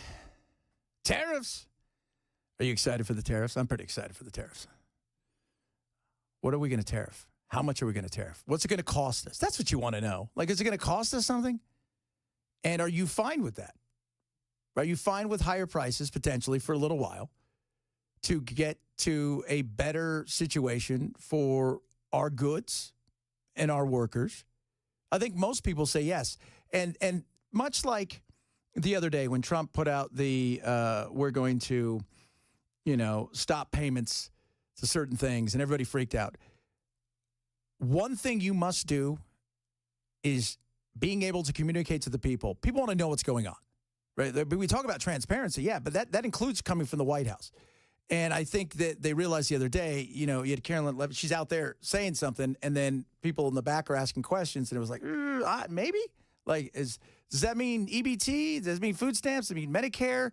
And you're like, maybe, that's a possibility. But we're going to have tariffs. They are coming. So be prepared. The president will be implementing tomorrow a 25% tariffs on Mexico, 25% tariffs on Canada, and a 10% tariff on China for the illegal fentanyl that they have sourced and allowed to distribute into our country. Yeah. I mean, it's awful what they do. But then they get it to the cartels, and the cartels put it together. And then you know what else is awful? Our consumption of it. Let's not forget, if there was no market for it, we often forget that. We blame China, we blame, Mexico, and the blame needs to go there for sure because they manufacture it, but we consume it. Like Coca-Cola makes Coke because people want to drink it. And McDonald's isn't coming up to you going, hey, health food, but you're still eating it. You're still eating it. And we've got to remember that there is some issues there when it comes to the consumption. But yeah, making it that easy and the death, the one pill can kill. If you guys, that is scary. That, especially in today's world, where you have kids who are going to school and they think they bought an Adderall off somebody on TikTok or Instagram. And it looks like an Adderall because these guys have presses that make it look like that pill. And in it is fentanyl. And it is, I know people say, well, how do people take fentanyl? They build up a tolerance to it. But if you don't have that, it will kill you. And we hear way too much about somebody who thought they were getting a Ritalin or an Adderall. They bought one pill and they die. So, yes, there is a lot of blame to go around, but our consumption of it doesn't help. But tariffs are here. The president is intent on ensuring that he effectively implements tariffs while cutting inflation and costs for the American people. And that's why you have to be straightforward with this. If you're the president, you have to let the people know. You may see some bumps in the road. You may see some of that. And that is what and it sucks, but we're doing this for a long-term play, not just for a little bit. I don't think that he is pretending at this, but I also think Trump is using the threat of tariffs more than he's actually wanting to use tariffs. It's all everything's a negotiation. That's the thing with him. If you start up here, then you're going to end up in a much better place than if you start way lower than that. And you can tell, the fact that he's putting only 10% on China is important. But you guys probably don't know. Many people don't know. Mexico's our biggest trading partner. Mexico's our biggest trading partner. Canada's a big trading partner. But we also recognize our strength versus their strength. If we were playing big bank versus little bank, what's in your pocket? We win every single day. They can't afford. They have a limited access of oxygen before it runs out, and they're still far away from getting to the surface, if that makes sense. Yes, Bell. It stuns me the way that country has so much corruption that they don't really address. They don't really do anything to minimize the cartels in the long term. But they're still going to come and act like they're a powerhouse when they want to go up against us. I mean, please. Mexico's an interesting place. And, I know they don't want us, a lot of influencers don't want us to have Mexican food or go down there. By the way, I had Mexican food last night, and I'm all about immigration and fixing that. And yes, we need to be realistic about it. We might talk about that next hour. And you wore your sombrero in today. I did. I wore my sombrero. My grandfather would have been proud. But the thing about Mexico is it's an odd place because Mexico City, if you've never been there, it's like being in Europe. It is a vibrant, fun, hip place. outskirts of Mexico, certain towns in Mexico, even big cities, Monterrey, they're fine. But it's almost like it's two worlds. It's like, okay, this is where life is just a free-for-all, and whatever. Even going into certain places where you can go to Cabo and some of these places, you're there on vacation. You get up the street, there's cartels everywhere. They're not coming to bug you. So it's a weird kind of thing where it's a two-tier world. And so people in Mexico City matter more to the government than the outskirts. It's like people in, D.C. and the East Coast and people on the left coast, so California and all them, we were the flyover country forever and a day, right? That's the way it is. You guys don't exist. It's kind of the way it is there. It's this two-tiered thing. They're not... The cartels aren't roaming the streets of Mexico City the way that they are and control everything at the border because it's so far away from the border and it's just different. So they think they can handle it because the pressure that's going to come, most of the people in Mexico City can handle it for a while, but not forever. I think Canada's going to buckle first. I think that's where the first buckle is going to come. I think Mexico's going to do everything they possibly can, but Canada may buckle first. Yeah, Soy Boy ain't going to give up his chance to look like an idiot because Trudeau has based his entire life on looking like a fool. Yeah, he is the Canadian version of Gavin Newsom. That's what he is, right? Mixed with a little of O'Connell and some Biden. Yeah, he's got all like it's the look, and then he's got nothing else. There's no substance to it. Zero. And it's so funny because Gavin's always been that way. I met Gavin when he was running for lieutenant governor, and I got ushered into the other room when I said something to him. It was right after he had slept with his best friend's wife, who was also like his campaign and business manager. And I said, why should I trust you if you're going out sleeping with your best friend's wife? And they just scooted you on out? Oh, it was actually the people that the station I was at, it was the people there because they wanted to have a relationship with them, and I don't care about having a relationship with them. Gotcha. They're like, you can't say that. I'm like, I can, dude. I can say that because I'm a voter. You can have all the relationships you want if you want to be honest. Yeah. But if you're going to be a liar, why would anybody want to really buddy up to you and pretend like they know you? Yeah, and that was Don Jr.'s girlfriend afterwards. What's her name? Guilfoyle? Yeah, Kimberly Guilfoyle. That was who he cheated on with like his best pal's wife. And it was just a question, like I was asking because I didn't trust anything because he was the one who, as we were talking about, I still don't know how this is going to be constitutional that you could give somebody a felony for voting for something. You don't have to enforce it.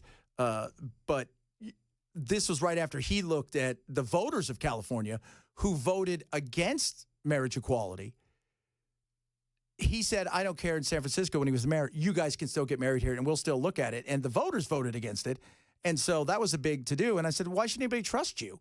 I mean, you wouldn't even listen to what the voters had to say. So it was, and I asked him outright, and he got like the look on everybody's face was priceless. I'm like, I don't think I'm going to be friends with this guy. Little did we know he was going to be such a clown.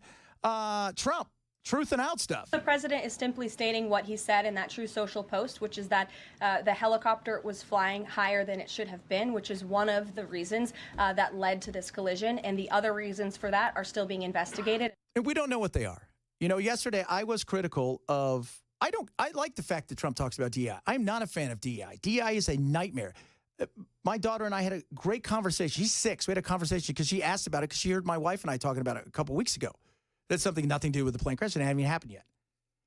And I explained to her what it was. As a 6-year-old can understand stuff, right? They can only understand so much. And we had a really good conversation about diversity, equity, and inclusion. I said, look, diversity is great, but diversity is, it should be based in real life. I said, you go to school with your friends, and you've got friends who are black, and you've got friends who are boys, and you've got friends who are girls, and you got friends. And she's like, yeah. I said, that's diverse, right? You guys are different. I said, including people is important. So you want your friends to come play your games with them. You want to let everybody play your games with you. And she's like, yeah. I said, the equity, though, is if you win your game, should everybody else get to win the game too? She's like, no. I said, well, there you go then. That was it. And I said, as you can explain it to a 6-year-old to understand, which needs to be explained to adults as well in many cases. But I was not a fan of the way Trump handled that yesterday, and it had nothing to do with speaking about it. I just think there's a time and a place. And what ends up happening is And not always Trump's fault, but when it becomes only about that issue, which is what it became, you took away the fact that people are not just mourning, they don't even know if their loved ones have been recovered. They don't even know. I don't expect him to change, but in that first 10 minutes or so, man, even my friend who's a super liberal says, dude, he sounds really good. And then he goes, just as he sent that, he goes, oh my God. But it becomes about you when at that moment it should be about them. And then you discuss, why did this happen? Was it DEI? Was it not DEI? Did they hire people that shouldn't have been there? Because everybody jumps to conclusions. And I'm one of these people. Let's measure twice. Let's cut once. Let's get it right. Because, and he didn't say it was 100% DEI, but it became about that. And again, that goes back to anything Trump says, as Chris and I were talking about earlier today. It becomes about the media and him and the battle that goes on. And that's the thing that is it takes away from a moment like that where you come, you show empathy, and then you take it to you give it a day. You let the dust settle a little bit before you then come hard. And so we need to look into every one of these things. Did we lower standards for the air traffic controllers? Did we do that? Did we do that? Did we not hire enough? Why didn't we hire enough? Is it only because they're white, or was there other issues that people won't talk about? There's so many things, but finding that truth out and coming at it, I think, in a way, to me, that it could have just been done a little different. That was all. I do segments called Woke Wednesday where we make fun of DEI. But I also recognize there's a time and a place for a lot of things. And sometimes you want to make it, let's make it about the people that died and how we're going to keep the skies safe. And then we discuss what happened. And then if you go out and you say it's all about DEI and you find out it's not, well, that could be an issue too. A lot of stuff still to talk about. You can text the program right here. We love it when you do. We try to answer everybody as much as possible. Still have some questions out there for, Scott Sapicki. The people wanted to ask certain questions. We can only get to so many. But a lot of you agree with the cell phone bill.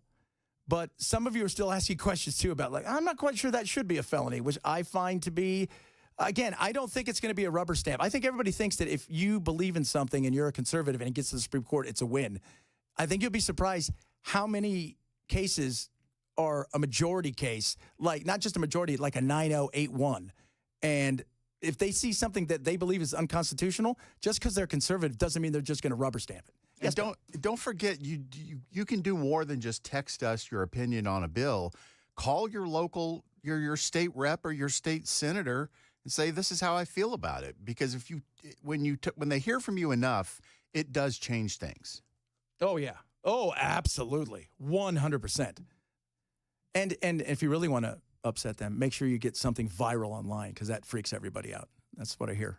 I hear online is pretty dangerous right now. It is Chad Benson Show, Super Talk 99.7.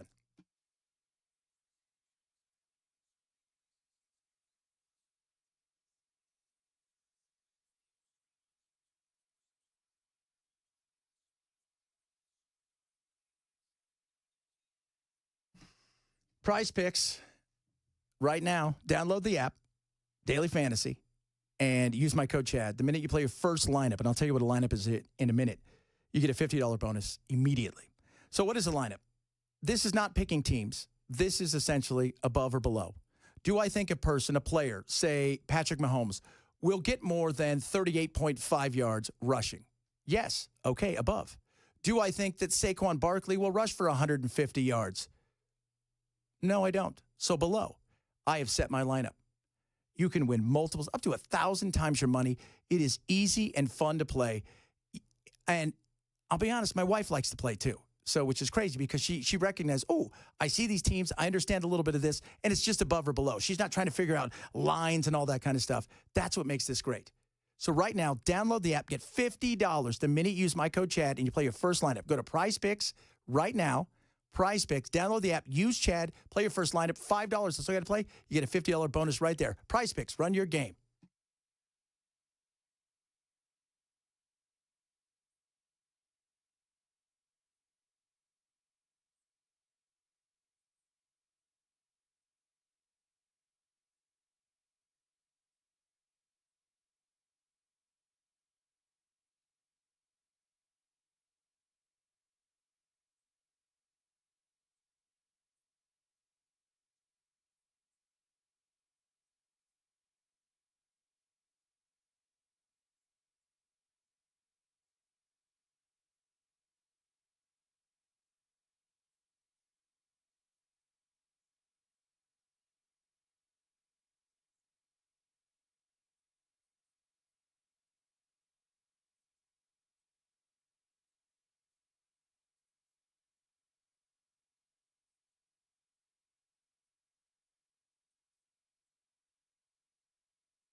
Well, it looks like Mexico, Canada, and China are going to have a chance to back up that tough talk on tariffs. I'll tell you about it at 2 on Super Talk 99.7 WTN. Yeah, we'll look at what their trade surplus looks. There's ways of going about. My buddy Jim just said, hey, he's watching it on the old YouTube, right? Super Talk TV. And he said they got $160 billion trade surplus with Mexico, and they $60 billion in remittance every year. Start taxing that, start making sure that stuff doesn't happen. Next thing you know, whoa, things change. It's all about how long can you survive? That's what it is. I try to put it this way. Both of these countries, China's different. They're bigger, obviously, and we put 10% on them, and because we're also a consumer-based nation. So, yes, we can produce everything, but we're also cheap. I want a T-shirt, but I want to spend $45 on it. So I want 12 of them for a nickel. So on the other side of it, though, they've got X amount of air, right, inside of their tanks, and they're in the bottom of the ocean, and it's going to run out of air long before they get to the surface. And we can go for a long time. We're like Aquaman. We can breathe underwater. It may hurt a little bit at times, but we'll see. We're definitely going to see. I get stung by a jellyfish every now and then. Yes. That would be the worst. What kind of jellyfish? Not a box jellyfish. You don't want that. I don't want a Portuguese man of war either. No, the box jellyfishes are super deadly. Super deadly. That's the single most poisonous jellyfish. Yeah, it is. That's those are the ones around Australia. Yeah, and they're invisible. Yes. Because everything in Australia wants to kill you, even the plants and the dirt. There's a bit of that. What did I say the other day? I was telling Belle, the funnel web spider, which is the world. They found a new species that is, they call it the big boy because it's massive. I saw that. Yeah, so if you guys are ever going down there, know this. They love to be indoors and your shoes, even in hotels. Wonderful. Oh, boy. Good times. A lot of stuff to squeeze in next hour, kids. More on the tariffs. More on what's going on with the investigation into the deadly plane crash the other night as well. A bunch of your texts. Belle is trolling people. Belle, she's a liberal loon. That's what somebody said. Tell Belle to stop with Taylor Swift. Liberal loon. Love me some Tay-Tay. It's the Chad Benz Show. Super Talk 99.7.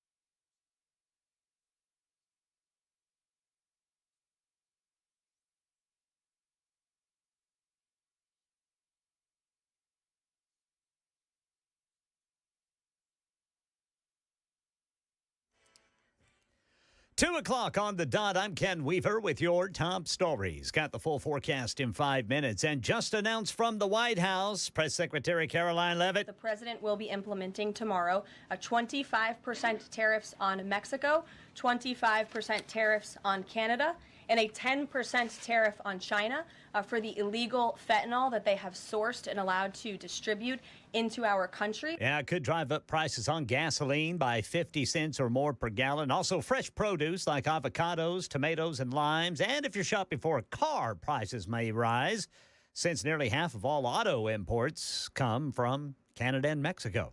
Press Secretary Caroline Leavitt says President Trump's envoy for special missions, Richard Grenell, is delivering an in-person message to Venezuelan leader Nicolas Maduro that there will be consequences if detained Americans are not released. We expect every nation on this planet to cooperate with the repatriation of our citizens, and so Rick Grenell is in Venezuela to ensure that can continue. Leavitt says Grenell is also in Venezuela to identify a place and ensure that repatriation flights of illegal immigrants in this country will be able to land there in Venezuela.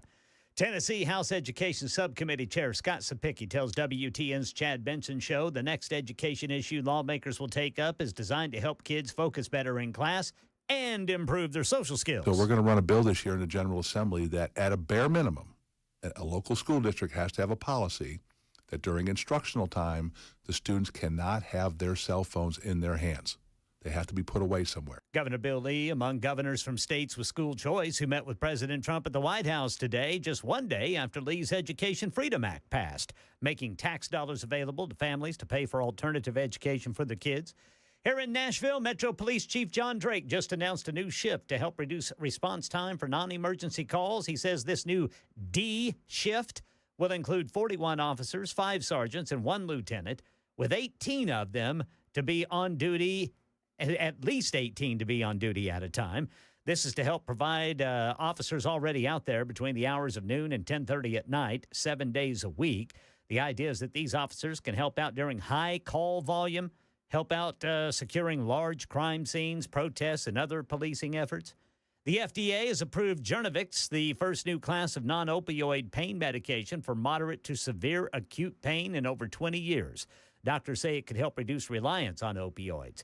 The drug from Vertex Pharmaceuticals provides fast pain relief, comparable to hydrocodone, but officials say without the risk of addiction.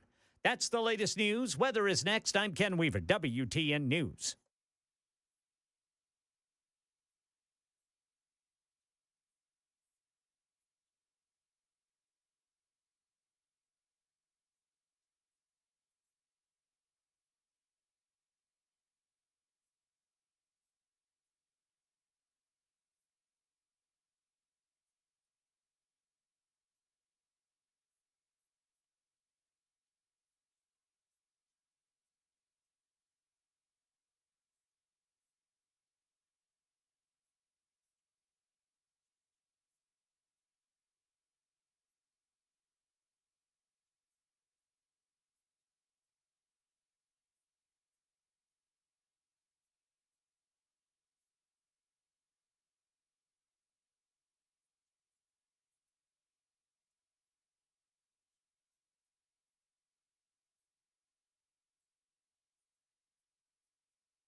So, Bell, are you still bugging people? For those of you guys who know, Bell is also a bit of a troll and having a good time doing it. A bit? If you I think you're being kind. If you get a Taylor Swift gif or meme from Bell, that's both a I like you and I may hate you. No, it's an I like you, and if I do hate you, I promise to tell you up front. I won't send you a Taylor Swift gift to make it obvious. A little bit. Some of them, especially if you know they're super lefty. Man, a bunch of people are asking the question about the immigration bill that was passed, and Sapicki was trying to explain it to us. And I don't think he bought it all the way because, look, other cities in other parts of the country have, and states, they've gone against the feds, they've gone against cities, have gone against states. But the whole thought process of punishing somebody by making it a felony is, I don't know how constitutionally do that. I think it also ties in a little bit to what we were talking about before the show, where, you need to let people show you who they are. Oh, 100%. If somebody wants to vote against something that you find extraordinarily dear or very, very important, why would you put a roadblock in front of them from being able to do that? Because that's how they tell you what they're really about as a representative of you. And that's such a, like, that right there is a perfect example. We were talking earlier, there's a guy, crazy guy, we might play some of his stuff later. He's a UFC fighter, starts praising Hitler, talking about all kinds of lunacy. But you want to keep crazy around. You want to know what's going on. And just because a city votes on something or something, where does it stop? See, that's that slippery slope.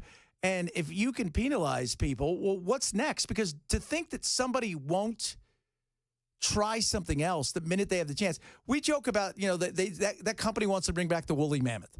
Do you think that's the only thing, if they are able to achieve that, it stops there? Yeah, they'll shut the company down after. We're going to make 30 woolly mammoths. We're going to release them into Siberia. Then we're going to close. Yeah. Or do you think, hey, you know what? Can we do this with the saber-tooth? Right? Would you guys like to see a 15-foot, 3,000-pound? No, we wouldn't. It had its chance. It's gone.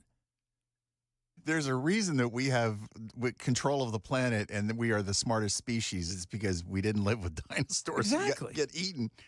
It's just, if you don't think people will go down that road, you're fooling yourself. And, I'm not a fan of sanctuary cities. Look, the feds, and this is the way I've always looked at sanctuary cities.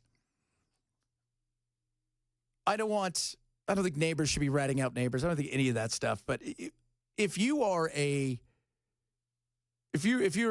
jail and you've done something wrong and I send you a hold, you're not working with them. They were there for another reason. They didn't catch them because they were here illegally. They got them for another thing, and there's an order to remove. Then you hold them. That's simple. I mean, because the feds are in charge of very few things. Immigration is one of them. So you shouldn't work against them. I mean, it's ridiculous that we have to talk about it, but it became so personal and so political, as everything in the world does. And when Trump gets involved, you put that on hyperblast. Oh my God, it just can't get any bigger than this. Just we got to it's Trump. And so it frustrates me because once again it takes away from having real conversations about immigration. I don't want my police. That's not a federal thing. I mean, that's a federal thing. That is not a city or state thing. I don't want sanctuary cities. I think most people don't want them. I don't want people being, just everybody carrying around the papers, turning into, this is Warsaw. We don't want that. Or you got to wear something around you. I mean, that's put this on your sleeve or your coat. No, come on. That being said, if you're in jail for something else and they've got an order to remove, holding them, not a big deal. It's a federal thing. Sorry, it's a federal thing. If you were, and that's what, in so many of these cases, that's what it's all about, because they're in there and the order to remove isn't because they were drunk driving. The order to remove comes because they've done other things, and the orders come from above through courts and through other things, not for that singular issue. And that has been the battle that goes on, because we have too many people who are trying to protect people who shouldn't be protected. No, they shouldn't be. I mean, if it's just insane that we have to even have that conversation, and how much of it's Trump. A lot of it. Not that it's the media lives for anything he says. He could solve cancer today. He's like, I got a great idea. We tried it with AI. It came up with it. It was my idea. And now, no more cancer or male pattern baldness. Gone. And people shave their heads the next day. Because whatever he says, it's the polar opposite. Because people live for that. Speaking of polar opposites, ladies and gentlemen, he is, oddly enough, still the Prime Minister of Canada, even though he weirdly resigned, but is hanging out for a while until the general election that they can put together. I think the hopes is that they can have a rebound and they can put somebody in who's liberal, but I don't think that's going to happen. Trudeau. We're showing the new American administration that they have a strong partner in Canada when it comes to upholding border security, all while simultaneously underscoring that we won't back down, that if tariffs are implemented against Canada, we will respond. We won't relent until tariffs are removed, and, of course, everything is on the table. Everything. What is it? War? Is that on the table? You better hope not. Oh, you better watch out before we take hockey away from you. They're going to be so screwed. We will invade you for your maple syrup. Oh, so our price is going to go up. I've got several people asking me that. Yeah, there may be. This depends how long this is. Like, can we understand that this is everything's a negotiation? Do I think we're going to be here 6 months from now talking about the giant tariff war? Trump very easily could be using this as a threat, and if he gets what he wants, then we're not going to see price increases based on tariffs that we apply. But he's got to at least come out of the gate saying, hey, there's tools I'm going to use if you guys don't come to the table. It's all a negotiation. Everything with Trump is a negotiation. It's not personal, it's a negotiation. You guys are doing something that we don't like, and you guys are treating our farmers or our whatever worker that we're not happy with. You're treating them in such a way that we're going to tariff you. You don't allow us to sell this product, which we manufacture there. The way tariffs should go is, if we don't manufacture it, we shouldn't tariff it. If we do manufacture it, and you won't let us sell it in your country without tariffing it, then you should be tariffed too. But for Trump, these are all negotiations, and we have the big bank in this. Big bank, little bank. 2866 said we should be able to take Canada just by eminent domain. We might. That would be hilarious. Good. We wouldn't even have to send a soldier up there. It's just like, okay, you guys are annexed.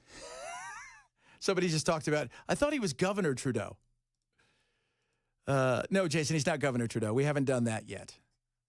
I mean, because here's the thing. If he becomes, think about this, guys, the joke that it is, if Canada is still pretty damn liberal, so think of it as the frozen California. If they were to become a state, now they're going to have states' rights, but also they're going to have electoral college votes. Do you want that? Ooh, those are the unintended consequences, okay?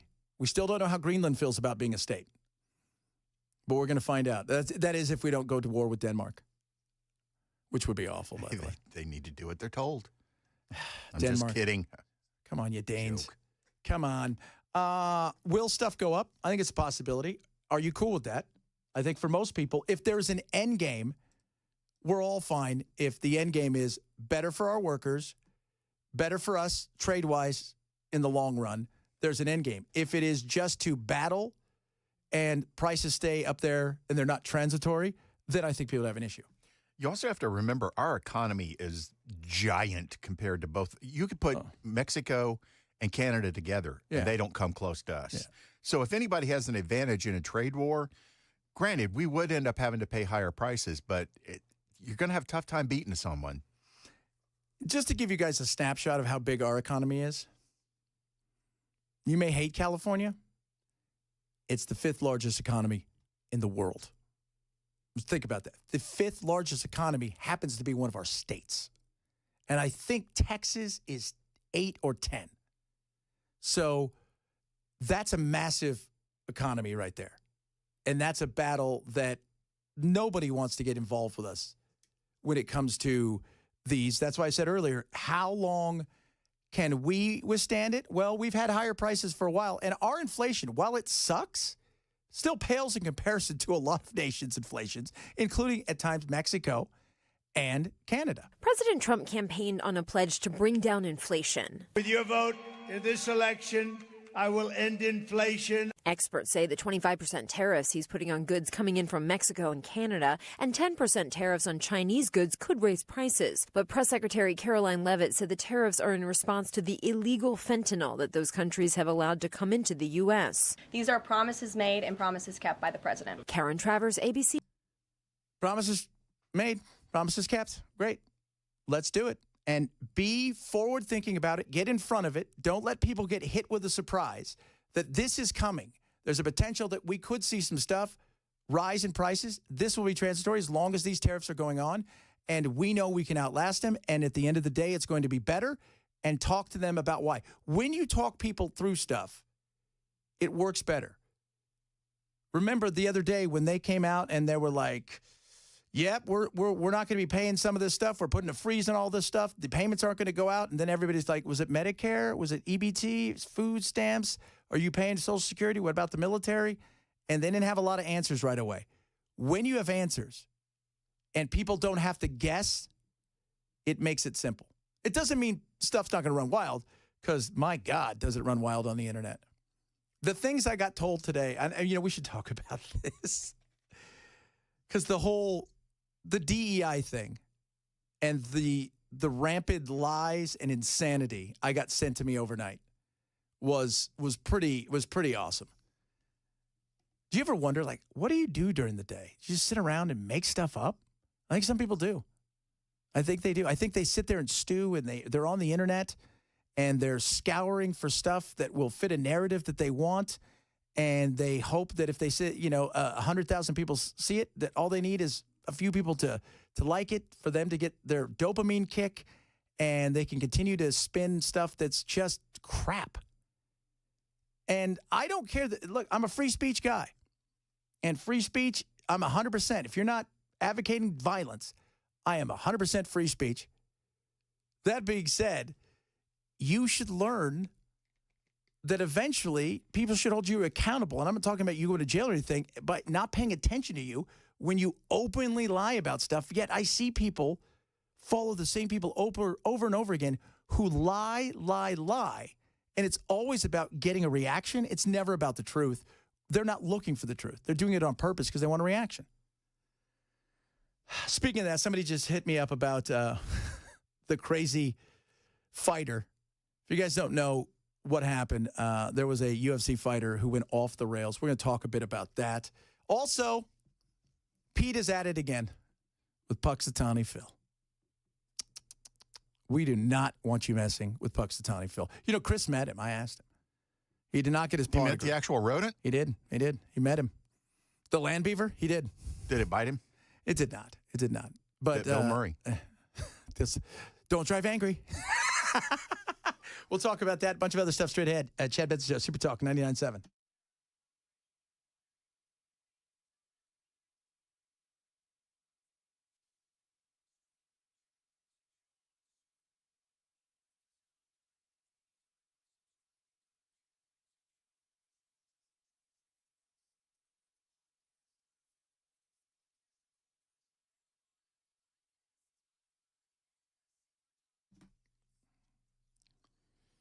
Raycon, best earbuds around. I love my Raycons. You will love yours. Sound quality, second to none. Fit, second to none.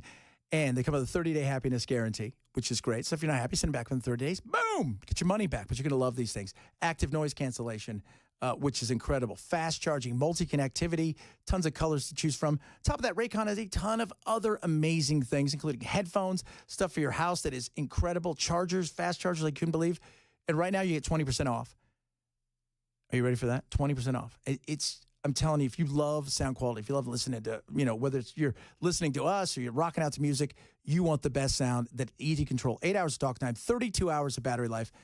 Right now, go to buyraycon.com/Chad. That's buyraycon.com/Chad for the best earbuds around, the everyday earbuds from Raycon. Buyraycon.com/Chad.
Hey, what's up, guys? It's Matt Murphy in the middle of downtown Franklin, Tennessee. We've talked so much about Savory Spice. I thought, why not show you the place? So let's go on in and see what's popping at Savory Spice. As I've always said, you will smell the spices even before you walk in. I can smell them right here in the doorway. Come on in, and let's introduce you to the one and only Holly, who is the owner and proprietor of Savory Spice. Say hey, Holly. Hello, everyone. Now, enough about Holly. Let's talk about spicy and easy products like the incredible taco soup, which, as I said, you put this in a crock pot, you put all the ingredients that it tells you to buy right there, you put the spices in, and it's so easy. So if you don't know what you're doing around the kitchen, it's a perfect way to find your way around the kitchen, as is the Mediterranean dill risotto. Now, for the holidays, pumpkin pie spice. What doesn't it have, Holly? Pumpkin. Doesn't have any pumpkin in it. That's a fun fact for all of you kids out there. Now, if you stop by Savory Spice, either in the Franklin location or at L&L Market, you can get yourself a sample of the dill dip, which is my absolute favorite. Just tell them Matt Murphy sent you to Savory Spice with purchase now. So come by Franklin or L&L Market in Nashville and come see Holly and the entire crew at Savory Spice.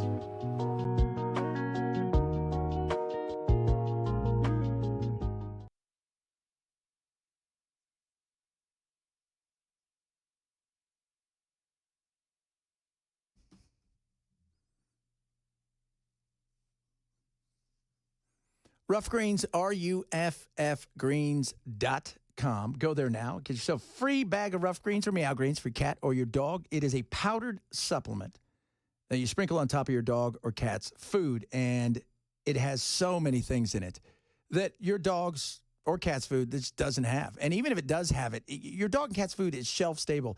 That stuff is trapped in there. They're not getting the nutrients, the enzymes, the things they need.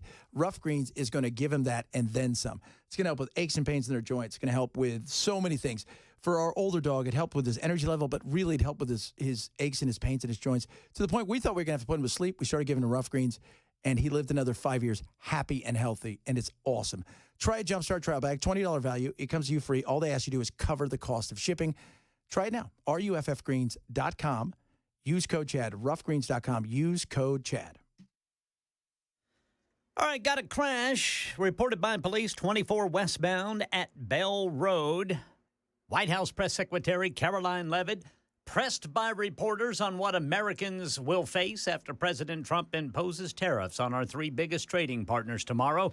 That's coming up at 2:30 on Super Talk 99.7 WTN. It's very interesting that Democrat officials in these cities who have been completely overrun and overwhelmed by illegal immigrant criminals would refuse support and help to cure this problem that has especially taken over their cities. I guess they don't want to admit they've been wrong with their sanctuary city policies. Well, nobody ever wants to admit they've been wrong. I mean, we live in a world where that happens, right?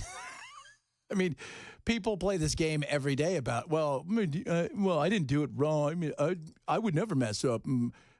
And that's politicians. It's the reason weed will never be legal. Is because, and some of you out there, and look, I don't smoke, I don't drink. I'm very libertarian in this way, but the way that they've handled stuff is stupid. But the reason, do you think that government's ever going to go, hey, guys, we're really sorry about that whole locking everybody up for weed, when really it was, it was about paper and Hearst, and we got a lot of people, and we put it so it's a drug like heroin and fentanyl, which is not. So, because government would have to say sorry. So people and government don't say sorry. So why do I expect a city full of people who wanted people to come there until the border came to them from Greg Abbott and Doug Ducey, then everything changed. And once money started to dry up, well, then it became a big issue, because the people that you already promised everything to that you rarely deliver now were pushed to the back of the line again, and their frustration level went through the roof. Speaking of immigration. College Republicans united at Arizona State University announcing a campus event to promote reporting undocumented students to ICE. On social media, the group sharing an ICE tip form and said deportation numbers under the Trump administration were too low.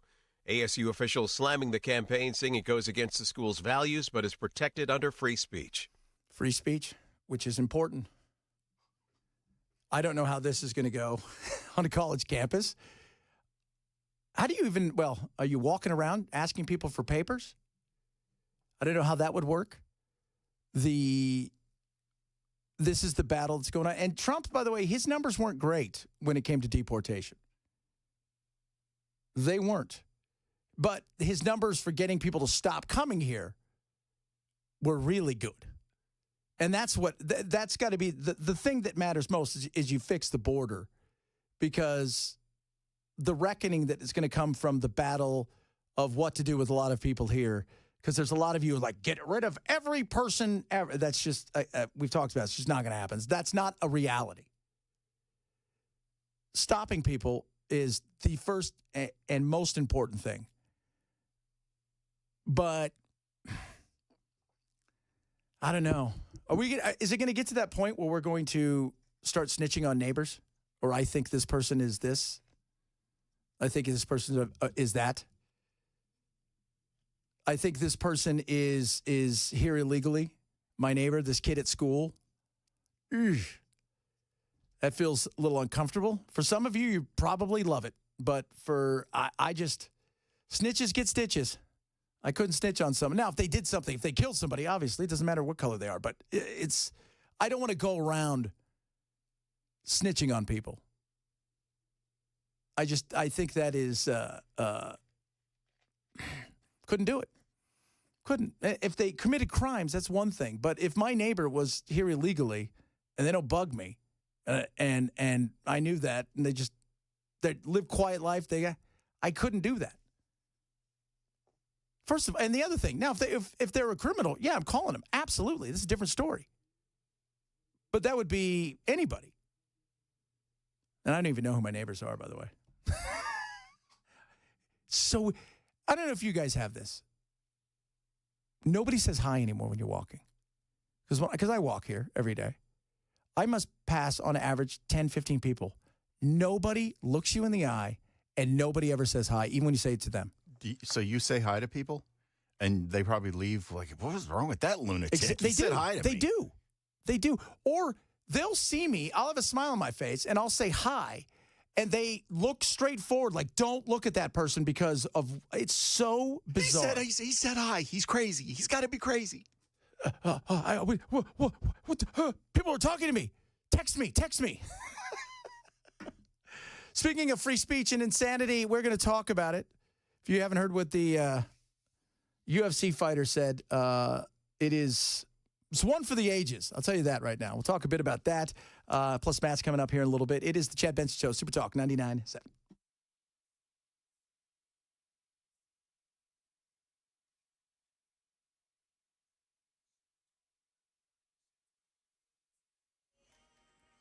.2:30 on the dot. I'm Ken Weaver with your top stories. Got the full forecast in 5 minutes. The White House says President Trump will impose 25% tariffs on Canada and Mexico, 10% on China for the fentanyl crisis. Press Secretary Caroline Leavitt this afternoon asked if the White House can guarantee prices at the pump and grocery store won't go up here in the U.S. I think Americans who are concerned about increased prices should look at what President Trump did in his first term. He effectively implemented tariffs, and the average inflation rate during the first Trump administration was 1.9%. In fact, when President Trump left office, it was 1.4%. So President Trump is going to do everything he possibly can to cut the inflation crisis that the previous administration imposed on the American people, and he will continue to effectively utilize tariffs. Since we get oil from Canada, it's expected that pump prices could go up about 50 cents per gallon. Illegal immigration, Leavitt says Special Missions Envoy Rick Grenell is in Venezuela. Number one, Rick Grenell has been instructed to identify a place and ensure that repatriation flights of Tren de Aragua members, Venezuelan nationals who have broken our nation's laws, will land in Venezuela. Grenell's also delivering a message to Venezuelan leader Maduro that there will be consequences unless Americans being detained by him are not released. Metro police say they arrested a bank robbery suspect from last Friday. 35-year-old Alamin Shakur arrested yesterday at Trinity Lane Motel. They say he held up the U.S. Community Credit Union on Hermitage Avenue last Friday. Just ahead of the Super Bowl, some encouraging news about NFL player safety coming from the league. Here's Sherry Preston. With just one game left in the NFL season, the league says concussions in pro football games were down 17% compared to last season. The league says some of the biggest benefits were in the revamped kickoffs. Concussions connected to those plays fell 43% compared to recent years. That's the latest news. Weather's next. I'm Ken Weaver, WTN News.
Some of your texts talking about oil earlier.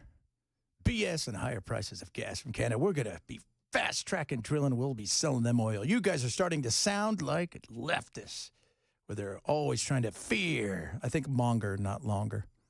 Use your brain, guys. By the way, under Biden last year, 12.9 million barrels of oil. Trump's biggest year, 12.3 million.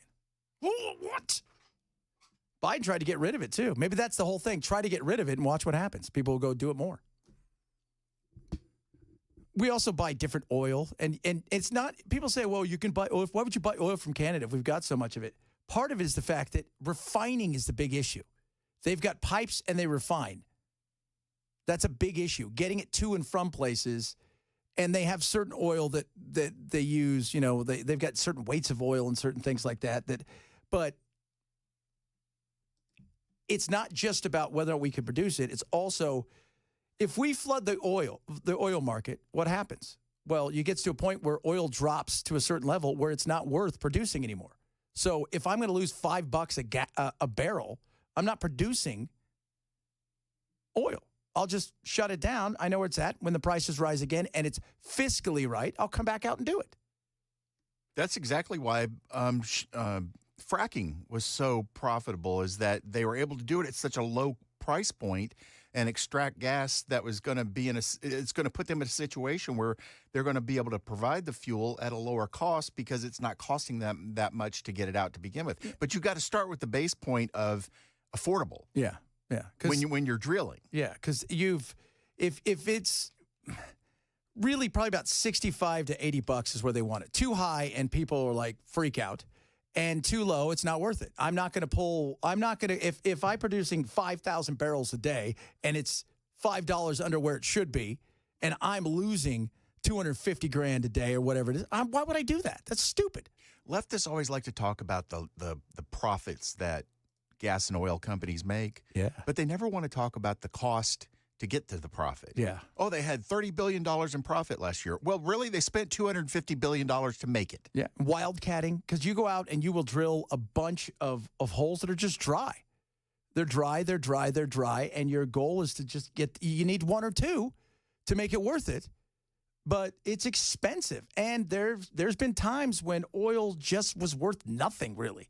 There was so much of it, a glut of it. So it's, and then what people don't realize is so much of this is also about the refining. Nobody wants to own a refinery because the regulations are so onerous that it's not worth it. So what happens? Well, you only have a finite amount of refineries out there. So that's why places like Canada, they've got pipes. They can serve their country and our country. They can get all the way down to Mexico, and they can refine the hell out of it fast. And that's an important thing where try putting a refinery. Everybody's like, we need more refineries. Well, we're going to put one up into the street. I don't want it in my backyard. Nobody does. So I don't think prices are going to jump that high. But, yeah, there could be a little pain. But if there's long-term gain, that's what matters. Long-term gain matters more than the potential short-term pain because we've been feeling that all right. The difference now is, though, we have so much on our credit cards that it's not going to be as easy as it was before. We just kept putting stuff on our credit cards. Ooh, that's the next big bubble to explode, the credit card debt. Oh, my Lord. That, to me, I think is what's going to potentially be if we went even more sideways in the economy, stuff got worse. I was thinking about Biden in particular. That credit card world would be that next, like the housing market when it collapsed. Same thing, like the house, like cars. I mean, have you tried to see how much car payments are? It is insane how much car payments are. And we're talking used cars. It's crazy what used cars cost. Yeah.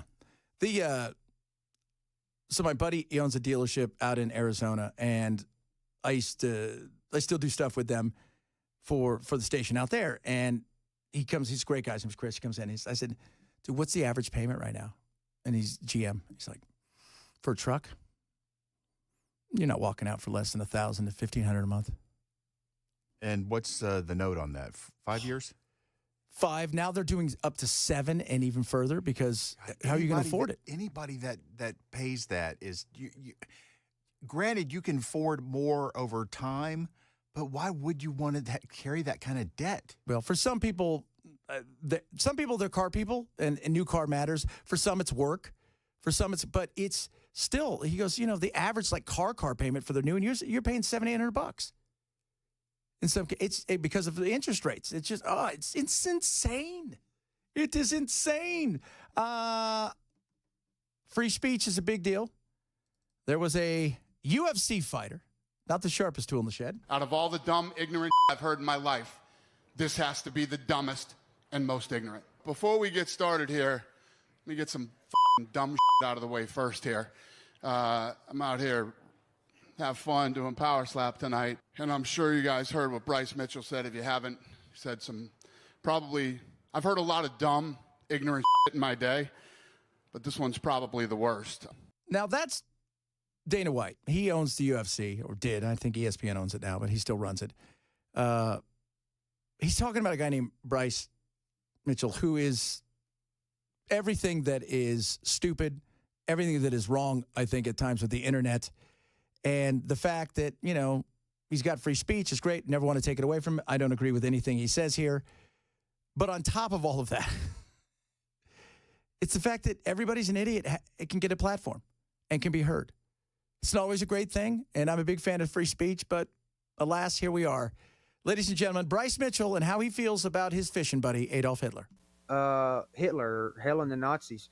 I really don't think that he was, because I honestly think that Hitler was a good guy based upon my own research, not my public education indoctrination. I really do think before Hitler got on meth, he was a guy to go fishing with.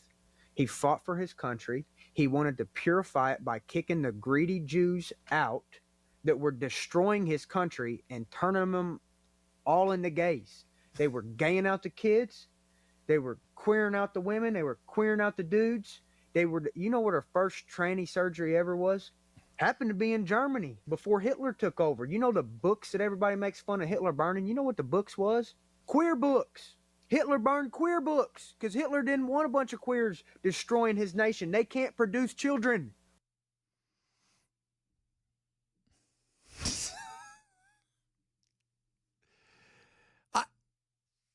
You know what I was thinking? The first thing that came to my mind, and he goes, the first thing that came to my mind was he was going to go, we want to thank our sponsor, like Indeed or something.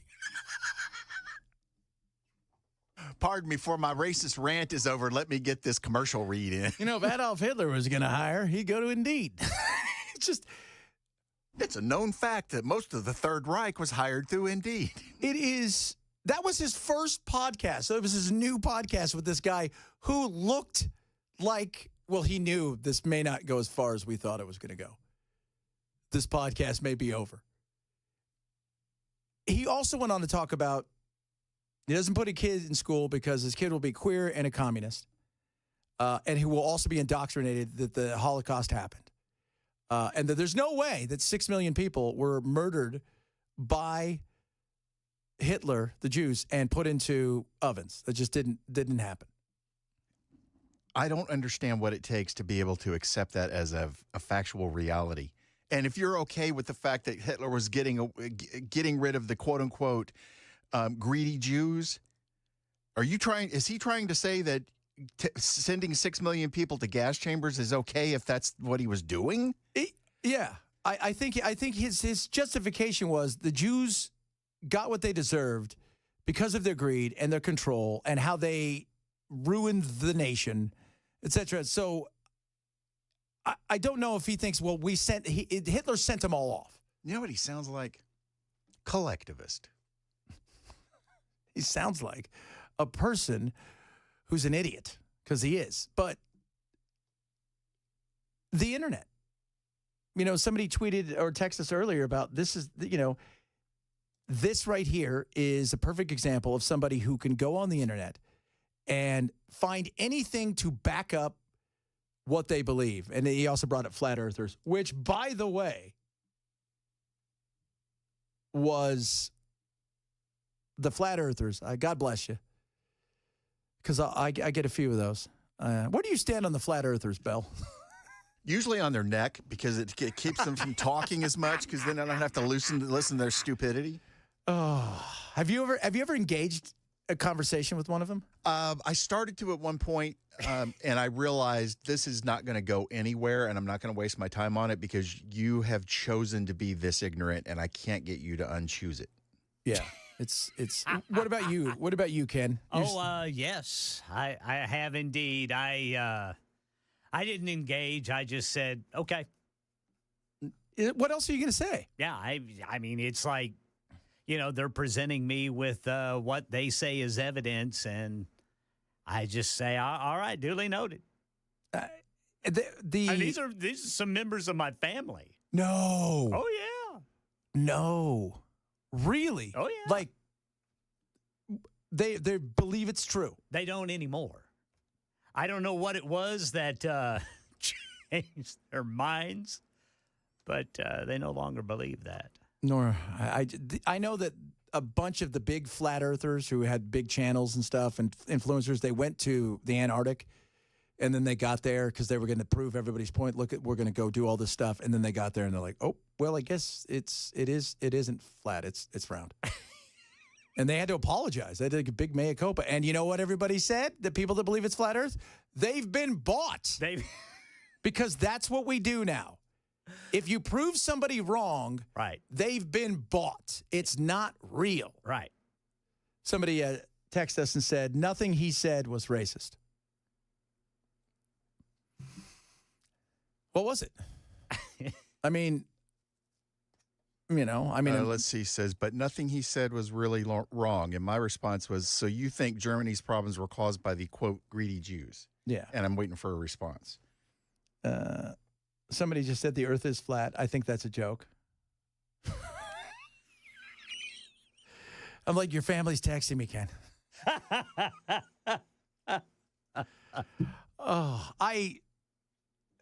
I'm a big free speech guy, so I would never want this guy. And several of you have said said that as well. That,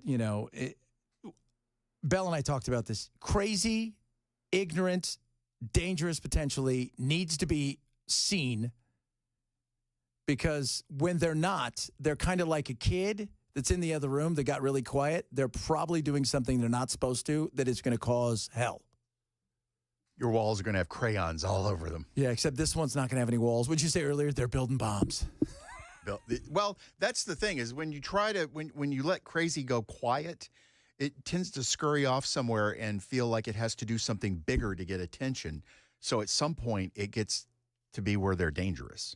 Yeah. And if you know where they are and you know what they're doing and they're screaming as loud as possible, you're like, okay, I know what that guy's up to. Plus, the other side of it is, you give them the reason that they are looking for to make themselves a martyr. Because the minute you do that, then in their mind, they've justified what they said because the greedy Jews have taken me off the air, is what he would say. If the earth is flat, so is Dolly Parton. Hey, her musical is opening up here first, 2 months before it goes to Broadway. Where, TPAC? Belmont. Belmont. Yeah. Okay. So it's going to be the Broadway musical, but it's going to be here first. So if you'd like to go see, what is it, 9 to 5? I don't know what it's called. I think it is 9 to 5. Yeah, it's 9 to 5, I think. There you go. That's what I would go see that, because I like a lot of her hits. I think it'd be awesome. Fantastic. We're going to wrap it up straight ahead. It's Chad Benson Show, Super Talk 99 to 7.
This guy. It's between their class. But his name's Matt Murphy. He's coming up on the show. For those of you who hate me, Matt's coming up. You can hate him, and then you'll have Oh, they Levin. hate me too. Do they? Man, we were talking about on occasion. Did you see the fighter, the UFC fighter? See what he said? I did not. He praised Adolf Hitler, wanted to be his fishing buddy, said that, and I quote, he wanted to purify everybody because those greedy Jews, so you had to get rid of them to purify, and they're the reason they made everybody queer, essentially. Where's this guy? He's I think he's in Kentucky. Okay, so he just wants negative attention. Is that what he's going for? No, I think he believes it. I think he's Well. but you know, we're all free speech, and that's what everybody wanted Dana to suspend him. But it's funny, some of the text messages like, well, that's not. I mean, there's some redeeming qualities of Hitler. What? Yeah, I'd stop there. That's towards the. You're not going to win that. You're not going to win that. And don't, the trains and, Yeah, they ran on time. Audubon and, whatever. You're not going to win any of that. Yeah, Just stop that.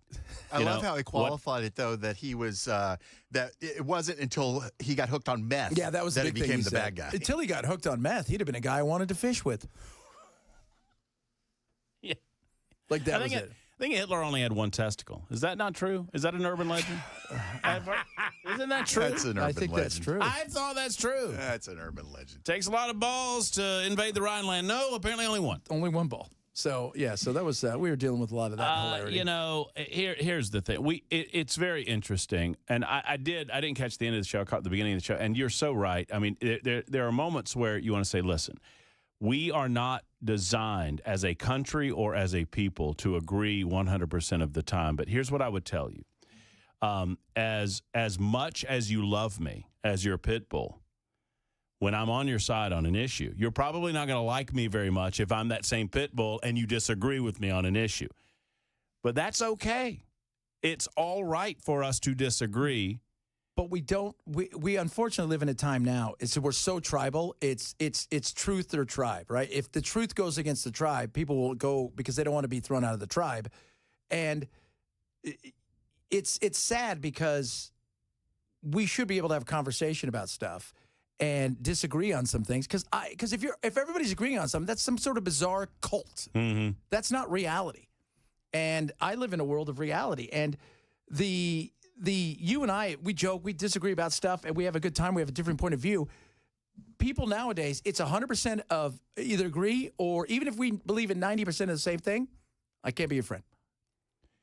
I used to call them the 100%ers, and now I call them the purity keyboard warriors. Oh, so many of those.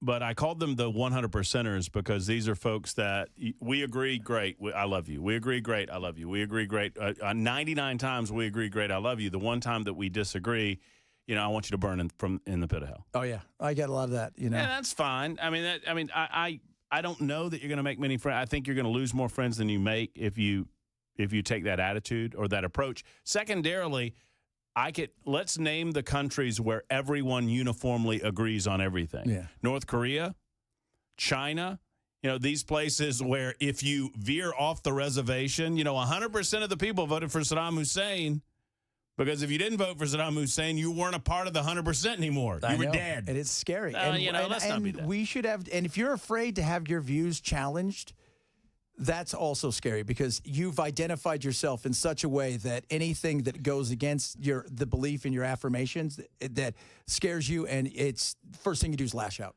When we start the show at 3 o'clock, Mr. Chad Benson, I will have a helicopter pilot that called us last night that for 10 years flew the same routes as the helicopter, the Black Hawk, and he was a crew chief for 10 years operating on those same routes on the Potomac River, and we're going to talk to him in the 3 o'clock. I'm going to listen to him as I go home. You guys have a great day and a good weekend. We'll do it again on Monday. Super Talk 99.7.